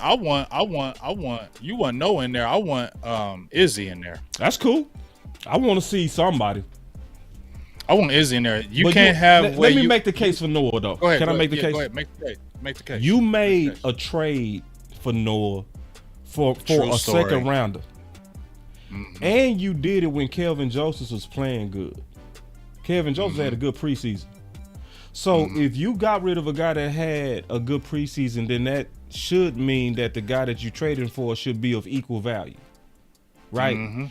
So we also saw last year you guys test those corners. You would acquire a corner and let them play. Why we not doing that this year? You see what I'm saying? Why we not doing that? Like he was a former first. We should at least see him play the nickel or the outside. You know, especially when Jordan Lewis is coming off his injury and all, and was targeted versus Philly. You know, and it's because we just need to see the competition, not just with Noah, but also to your point with Izzy, big. Yeah, man. I feel you with the Noah. I just want to see it. But you know, he struggled a little bit over there with Miami. So to me, it was an even trade. It was an even trade-off. They just wanted to get. I just feel like they just wanted to get rid of Kelvin Joseph. Not like it's just over with, and let's just figure out something to try to equal what we see. Yeah. So I think that's why they went the Noah route. But I feel like if you're gonna say the draft picks, Stephen Jones, you picked him, you gotta play him. Well, didn't you pick Izzy? Right. So why is he sitting the bench, bro? We were raving about Izzy last year in the slot at 6'4". At 6'4". We were raving like he was balling. He was in the zone. And damn, didn't he have a damn good preseason this year? Yeah. He was picking everything out the sky. We was like, there we go, Izzy, and then he went to nothing. No, man. And you gonna tell me how much? Okay, we already see Deron Bland going ape nuts. We see him going crazy, and then we still got Stephen Gilmore who's being steady. Tell me how you ain't gonna feel good when you got a 6'4" corner that can bang that slot for you. Cause see, it's multiple ways to skin a cat. So even if you don't put Izzy in the slot, cause some people might, you know, feel like he struggled with agility, guys. I give you that. Well, then put him on the outside, put Bland on the inside. You know what I'm saying? Because you ain't gonna fall off with Bland. Yeah. Hey, you know who else didn't play bad when he played last year? Nashawn Wright. He got good. You know the thing he about didn't play bad last year, bro. He didn't play terrible. When they put him out there, he got a pick. I was calling for him. I called for him in that Titans game. Yeah. I said play him in that Titans game, and he got that pick in that Titans game. Yeah. He had a rough beginning, but he bounced back. And the thing I like about Wright, the thing I like about Wright is he's always, every time I watch him, he's always trying to soak up knowledge. He's always trying to learn. He's always trying to get better, and he always plays hard. He always gives maximum He a football effort. player. He's a football player. Yeah. And if you drafted those two guys and they're out of your draft class, you didn't draft Noah. That's where I'm coming from. You didn't draft Noah, and you got two guys that are both 6'4", the guys that you like that are big and long, then they need to get these reps. So when we're talking about Boss, man, who do we need to see in these games so they get the experience? Well, the Giants game, you saw Izzy. He had 2 tackles. He had 1 pass defense. Then Nashawn Wright. This is Carolina. Y'all need to play these guys specifically in Carolina because you need all these guys down the stretch. Yep. Period. I think Carolina. What happens if you think about it, Boss? What if Stephen Gilmore is 32, 33 years old? What if he gets injured at the end of the year? Though that's reality. We don't want to speak on injuries because we hate that word, but that is reality. If Gilmore were to go down, who you gonna play then? Right. Then I bet you play Izzy in them then, but then they didn't have that work. And then when they getting abused a little bit, then everybody be like, man, see, Izzy terrible. Man, Nashawn Wright terrible. No, you're not giving them reps. You don't get better sitting on the bench. Right. There it is. There it is. Hey, let me see, man. I think I'm all out, bro. I don't got no more. I'm pretty much. Let me make sure I covered everything. We talked about Trey Lance. Yeah, we did. Let me see. What about? I'll give you one last one. All right. How you feel about that linebacker position? Specifically, I was just finna pull that Shan up. Evans. Oh man, you didn't see, boy. Listen, bro. Y'all listen, man. Hold on, I gotta do this one more time. Hey, I love being a Cowboy. Big game, James. Game changer. Hey, let's have some fun. Let's have a good time, man. Let's kick it. Your cars. Man, say, sometimes it's just your day. Sometimes it's just your day. Big, you in your bag today. Go ahead, bro. Oh man, hey, I've been telling everybody in the streets. Hey, sometimes I don't like to brag, but sometimes I really do like to brag. And I'm gonna brag on this one, like I bragged on Jonathan Hankins when I called that one to get on over here. I'm gonna brag on Anthony Barr. I'm gonna brag on Anthony Barr because I told him to come on over here. You was the first on all of that. The Jonathan Hankins was the most impressive, though. I'm gonna give you that one. Let me brag on your Jonathan Hankins, bro. We was doing a show just like this. We was doing a show just like this, and Big was in his mode, bro. Y'all know when Big get mad, he was going off, bro. I mean, off. And he was, man, Dallas Cowboys, they always, man, Jonathan Hankins, man, this is a dude named Jonathan Hankins. He don't win for like $5 million. Dallas is always tripping on a one tech. We could have got Jonathan Hankins for like $6 million. What, man? But I was like, who? Right? And Big with the whole time he was, man, I mean, they be telling us, that they serious, and I said, let me go look this dude. Boy, I looked at Hankins' film from the Raiders. I came back just as mad the next week. Didn't I, Big? I was like, boy, game right back is like we dropped Big, you was right. Wow. And I'm talking about, and I was impressed because I was like, bro, you've been scouting a dude from the garbage Raiders? He was like, yep. But go ahead. What you gonna brag about with Evans, though? I'm saying, but is Jonathan Hankins playing some damn good football right now? Good. We needed that. Right, matter of fact, you know the saddest part? Big said that 2 years before we got him. 2 years. We even signed him. I said it 2 years ago when he was 28. We got him at 30. Yeah. Just saying. Just saying. So what our team would have been like if we would have did it when you was talking about it? Bruh. Hold on, I gotta hit that. Give it to him. Bruh. You feel me? But let's go with this Evans. Well, this was in July when we were talking about linebackers. Because, boss, how long we been talking about that damn linebacker position, dog? Oh man, we've been talking about it before anybody else been speaking on it. And I'm gonna just give myself and boss flowers because we've been on this linebacker position 3 years, easy. Facts, 3 years, right?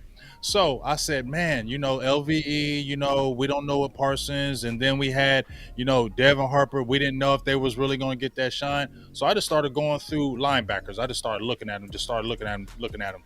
And I seen Rashaan Evans, Alabama. First round draft pick. What? He's sitting out on the sidelines? Let me go look at that career over there. What? Oh, okay. We need run game. We need a run game linebacker. He ain't great in coverage. I don't want him for that. Okay, we got other people for that. We need somebody, a physical linebacker that can come downhill and attack people. I said, this looks like the guy. He had like 150 tackles the year before in Atlanta. First round draft pick, good size, 6'3", 230. Yeah, athletic, can go side. Yeah, we need to go ahead and get that and make that happen. So I made the tweet, boss. I tagged it. I got his stats. I tagged it in July, and I said, hey, this guy is out here on the sidelines, man. Dallas's linebacker, we don't know if it's fully settled. This is a guy you need to look at. I showed his stats. I said, this is a guy you may need to consider maybe down the line if things don't work out, okay? And lo and behold, when LVE went down, I sat there for a second, boss. I ain't going to lie. I sat there when LVE went down. And when they said, Cowboys are bringing in Rashaan Evans, I said, yeah, that's what I thought. Now, I ain't gonna lie, I started seeing a lot of people start jumping on the train. But guess what? This motherfucker was the head conductor of that train, choo-chooing that joker all the way down the line. And now you see it, and you saw him getting a little bit of work against some Giants. He was being physical at the point of attack, he was. Just like we like. And the more reps he gets, he's going to be better because guess what? Mozzie is stepping up. Jonathan Hankins is playing good. So that means he's going to be free. And when he's free, he can make plays because he's a tackling machine. So I love it. I love the pickup. Continue to let him get work because he needs to be on the field, especially on the rundowns. I love Damone Clark. I say he's a 100-tackle guy, but I don't think Damone Clark is as physical as Rashaan Evans. Just from me, in my opinion. Not saying Damone Clark is weak. I'm not saying that. I'm saying the full physical aspect. I think Evans is a little more physical, and he's going to bring a little bit more thump in the game. Not saying anything about Damone Clark because I like Damone Clark. Yeah. And let me ask you a question, Big. I'm gonna show you a clip from Sunday, okay? And we gonna talk about it. Now this was during the game. All right, this was during the game. I want everybody to peep this out. Watch this. Oh, hold on. Let me first get this out the way. Let me get that out the way first. All right, now watch this. We have a Evans sighting. Welcome to the team, sir, and welcome to the draft party. Let's go. Oh, wait a minute. That's a Evans ain't got no choice to show up now. He officially on the roster for the rest of the year now. Because he brought him up 3 times, and that's it. He can't be on the price squad no more. Yeah, we got an Evans sighting. It's about time. And we got an Evans tackle. Good job. Thank you, Dan Quinn. Hey, man, can we clap it up for Dan Quinn for the Evans sighting? DQ. Can we clap it up?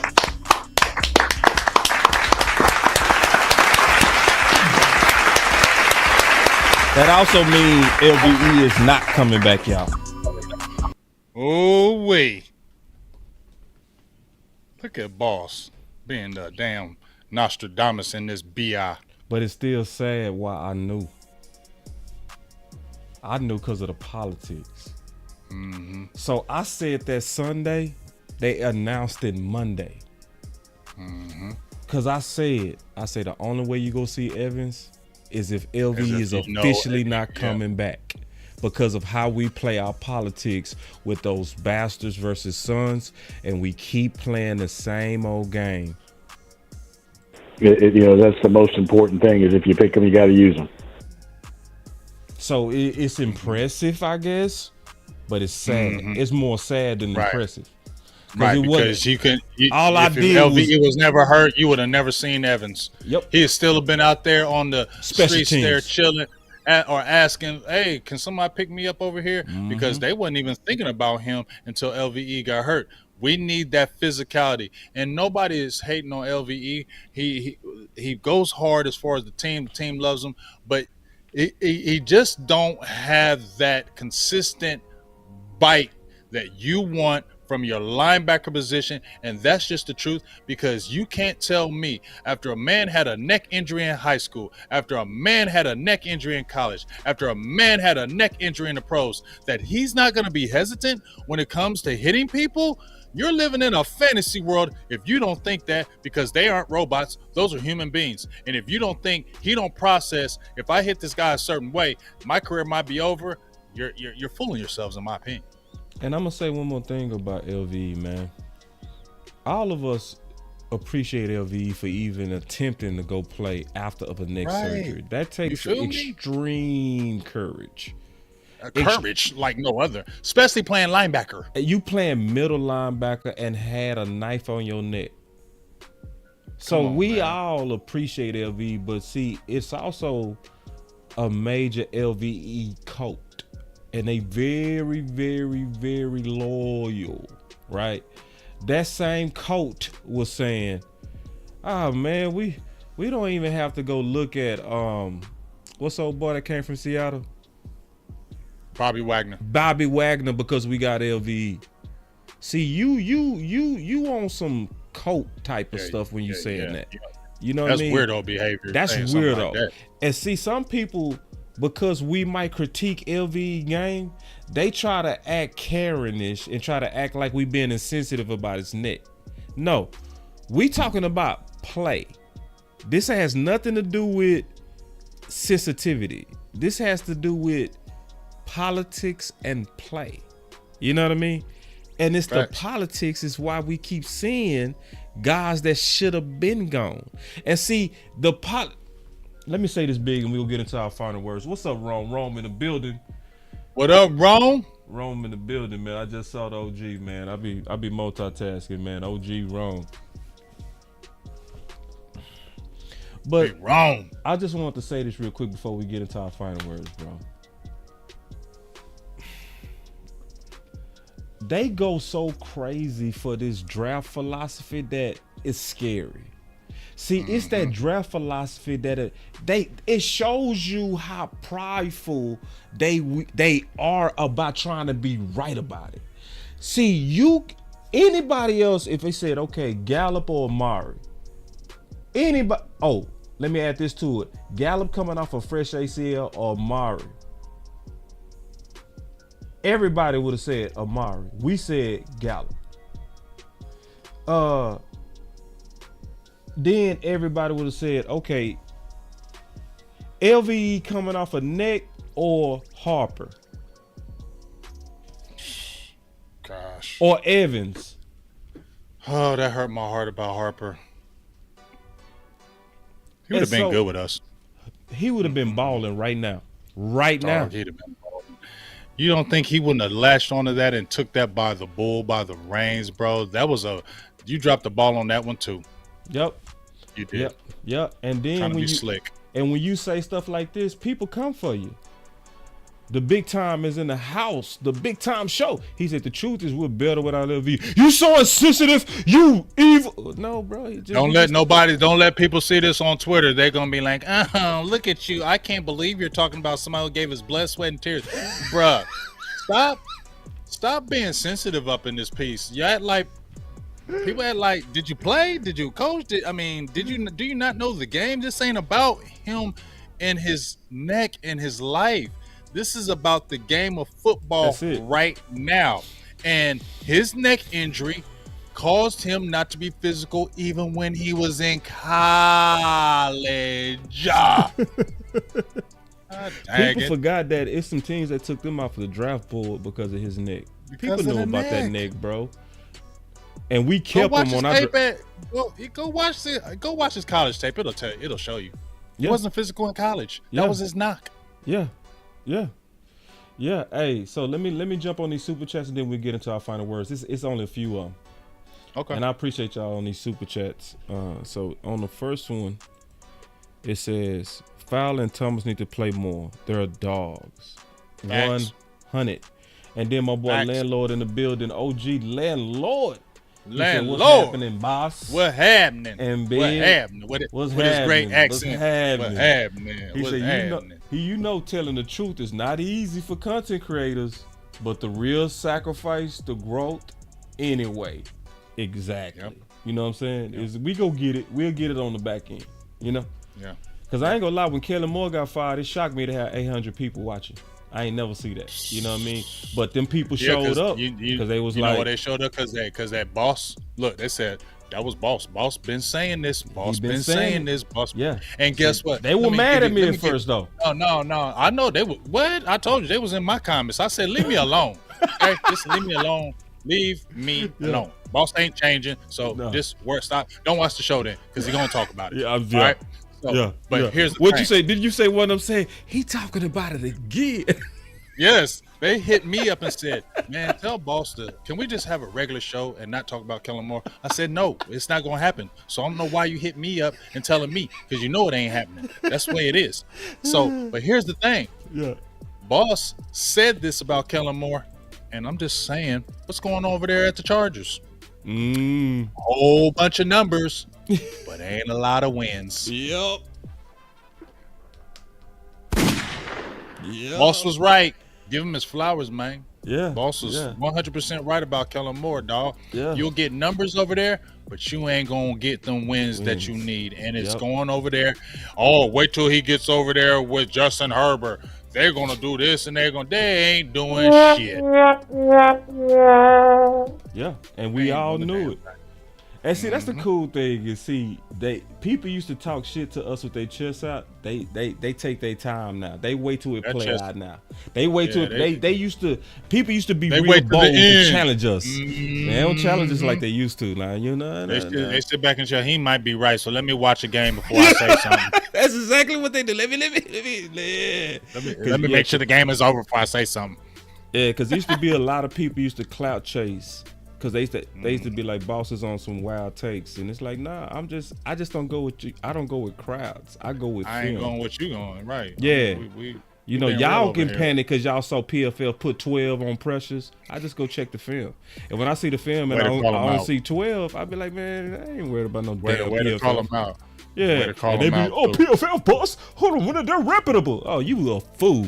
You don't pay attention, bro. If you still say PFF is reputable. None of them played, coach, nothing. Like, they nerds.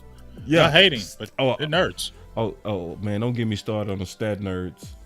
So hold on real quick. They are.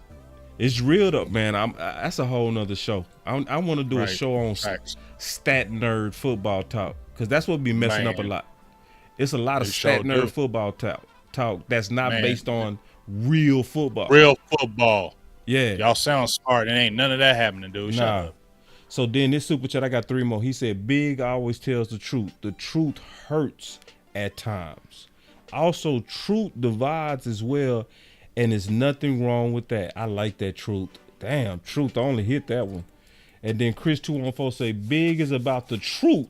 F your feelings. Truths hurts. Didn't I tell you they were showing love for you, Big? I appreciate it. Let me tell you something. I want to tell y'all something before I get off of here.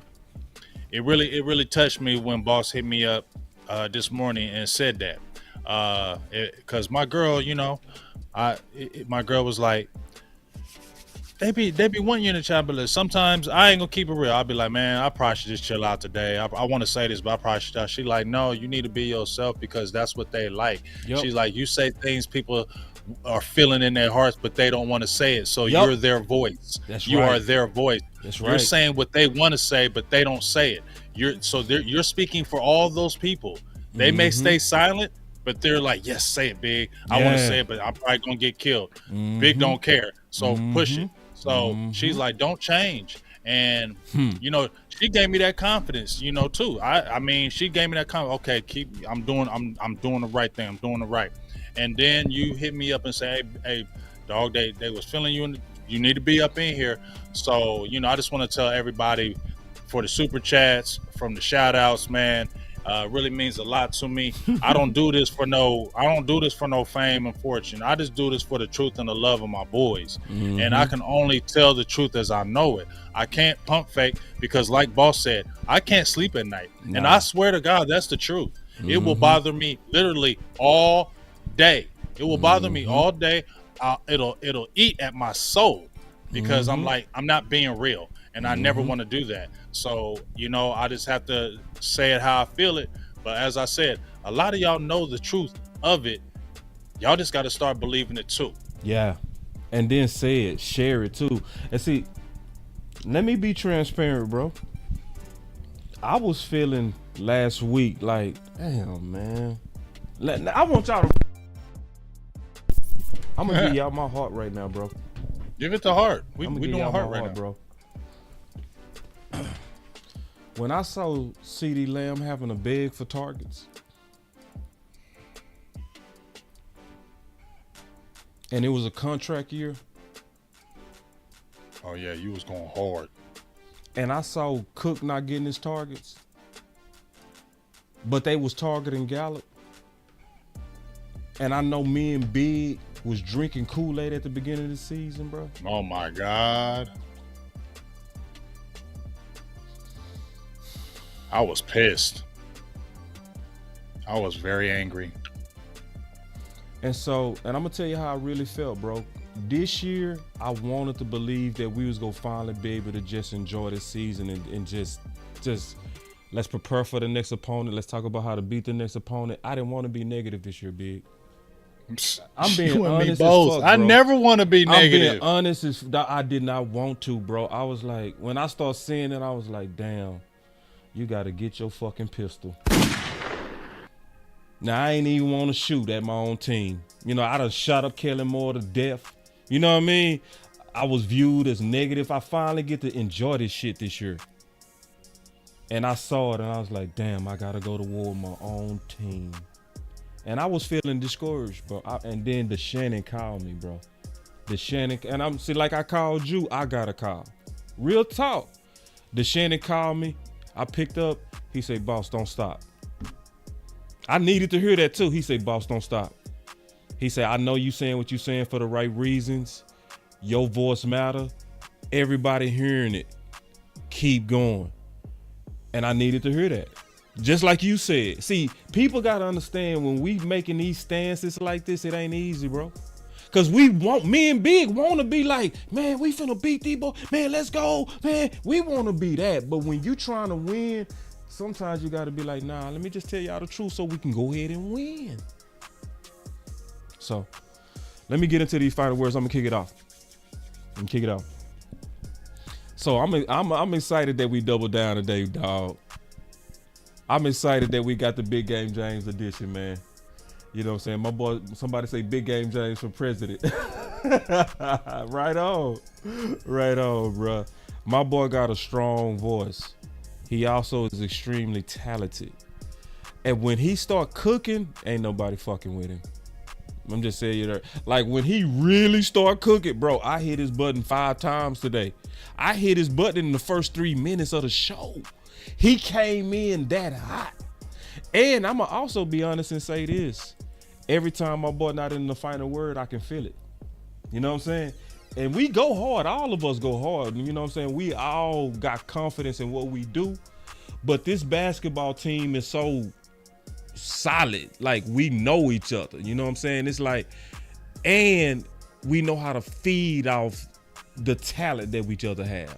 Mm-hmm. And BGJ, my boy Big Game James, is extra. He's trained in media. So he know how to get to the point. He know how to get your attention. He not go hog the mic. He go be courteous. He not gonna be cutting you off. He not gonna do none of that. And if he cut you off, he gonna say my bag and then get to his point and let you get back to yours. So I just wanted to say, bro, as my final word, Boo Thang was right, bro. Let me hit my own button. On that. Nah, yeah, I'm done with them buttons. Nah. Shout out to you, Boo. Boo Thang was right, bro. So shout out to you, Boo Thang, for encouraging my partner to pick up that mic so we can get this good old cooking. And appreciate that, Rome. He said both of y'all goats in this BJG and Boss, man. You too, big dog, and that is no lie. You too, yeah. Rome kill it. Rome be killing it, dog. Like, I love Rome. Yeah. I got mad love for Rome, dog. And I can't wait to see you, bro. He's genuine. Yeah, that's the thing about Rome.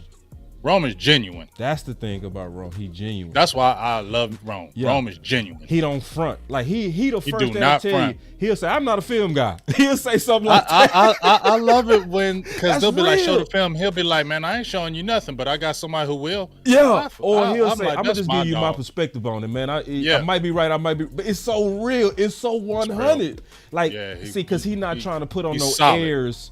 Like, Nope. oh, I'm the expert. I know everything. Nope. He like, nah, I'm gonna just tell you how I see it. You know what I'm Right. saying? Yes. So, nah, Rome. Much you respect. Much respect. Much man. respect. And well, let me get my quick final word. Did you get your final word in? I'm done. What's your final word, right? Yeah. Okay. Well, here's my final word. This ain't about no Cowboys. It's about my dog, Boss Cowboys.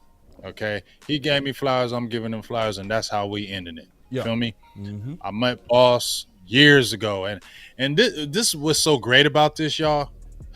Y'all don't understand how this all came about. That's why it's amazing to me. Yeah. This was never a plan. Mm-mm. And the fact that when I was first coming up in this game, I think it was like 2018, and it was like I was a year in it.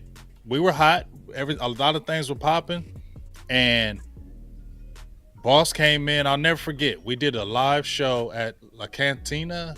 I think it was like La Cantina. It was at Mike Fisher's bar. No. Yeah, was it Mike Fisher's bar first? Yeah, I then thought it we was went at the to the Waffle Cantina. House. Okay. Oh, at the Cantina? No, the Okay, I Cantina remember was that, the yeah. first time we did that. met. You right. That's the first time we met. Yeah. And Boss yeah. came. That we had a crowd because we were supposed to do a live show, and the people from the restaurant were to come. We invited people. If you know the Cowboys, this is where we're going to be at. Woo. Right. Boss we didn't have a big crowd, but Boss was there, and after I was over, Boss came up to me and said, "Hey man, I just want to come up here and let you know I'm showing support. I respect what you're doing, and I just want to show you I appreciate you."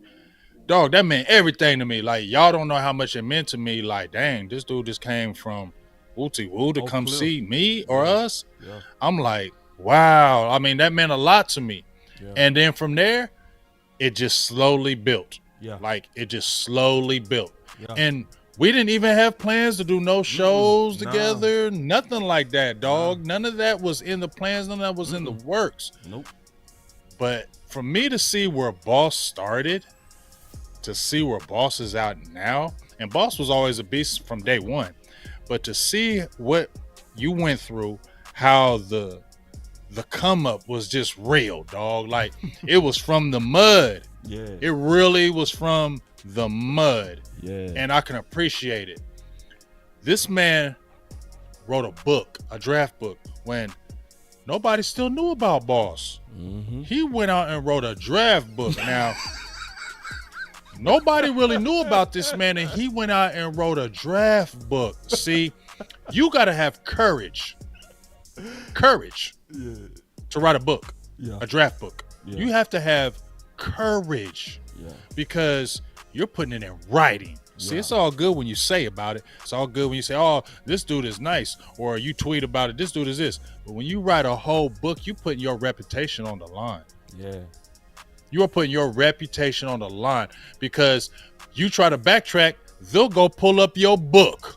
It's true. You said this right here. Right. See, it's different when you said it on air. I can say, show me the tape. You ain't going to have that tape, but you can always show that damn book. Mm-hmm. And he was already coming out with really no steam and was like, I got this book, Jay, this draft book. I said, man, bro, you get on my channel and pump that book up because he sent it to me. I looked at it. I said, this mother sucker know what the F he talking about. That's the first thing I said when I read that book. I ain't gonna never forget, bro, because that was a big day for me because you hit me and you was like, boss, I don't kiss no ass. This is the first thing you said. You said, but this book good, bro. Yeah, bro. And I was like, yeah. You know, and we went on the award tour. Yeah, and matter of fact, I met Vach because of you. You know what I'm saying? And I met Law because of you. You know what I'm saying? Because I remember telling them, I said, hey, man, he got this book, dog. Yeah. It's and the you real laid it, deal. and I didn't have no channel or nothing. You know what I'm saying? No nothing. And then Big was like, hey, man, we go give you a tour. I'm going to go reach out to these dudes. And I did a tour. And it started from Big. Like Big started the whole tour, right? So I first did it with Big. Then he was like, I'm going to hook you with Law. It's the first time I did a show with Law. I didn't even know Law. You know what I'm saying? Then you know, Law was like, hey, man, you know what I'm saying? I'm going to see if Vach down with it. And Big reached out. Everybody reached out. The first time, and Vach didn't even know me. You know what I'm saying? Nope. Like, Vach didn't even know me. So it's, you know, so I see some people be like, Vach don't mess with balls. I was like, Vach did a show with me. He didn't know me, bro. You know what I'm saying? Didn't know it My first show, I ain't know Vach. You know what I mean? Mm-hmm. He ain't know me, I ain't know him. You know what I'm like, in terms of personal. You know what I mean? So the Big started all that. And then you was doing something with the late night hype. So then you was like, let me reach out to Scott. And that's the first show I did with Scott because of you. And let me tell you something. I ain't reaching my neck out for somebody who's sorry.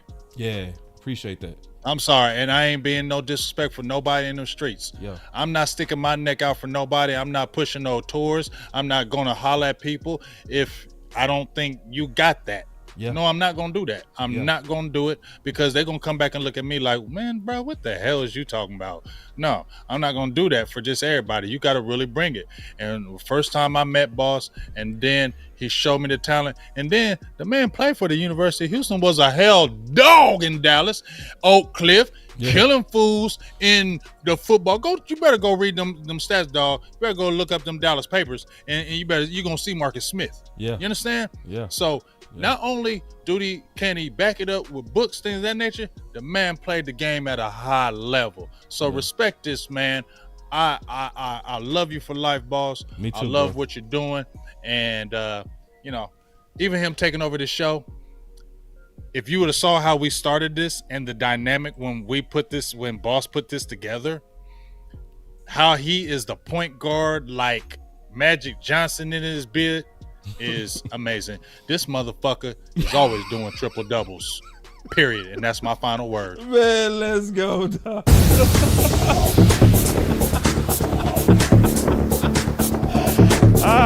Man, that's the final word, man. On a Wednesday. You know it.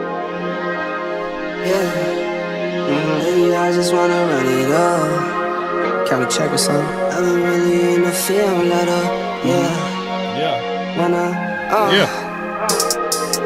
I've been really in the field, let her rush, I let her feel. Lately, I just wanna run it up. Don't need no deals, I make the deal. Have to take it to a meal. Lately, I just wanna run it up. Yeah. Kinda check or something.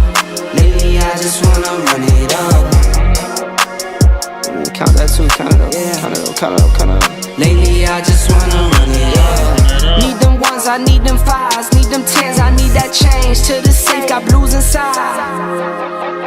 Greens and pinks, it's all the same. I still save and roll my change. Take some losses when I play, charge it to the game.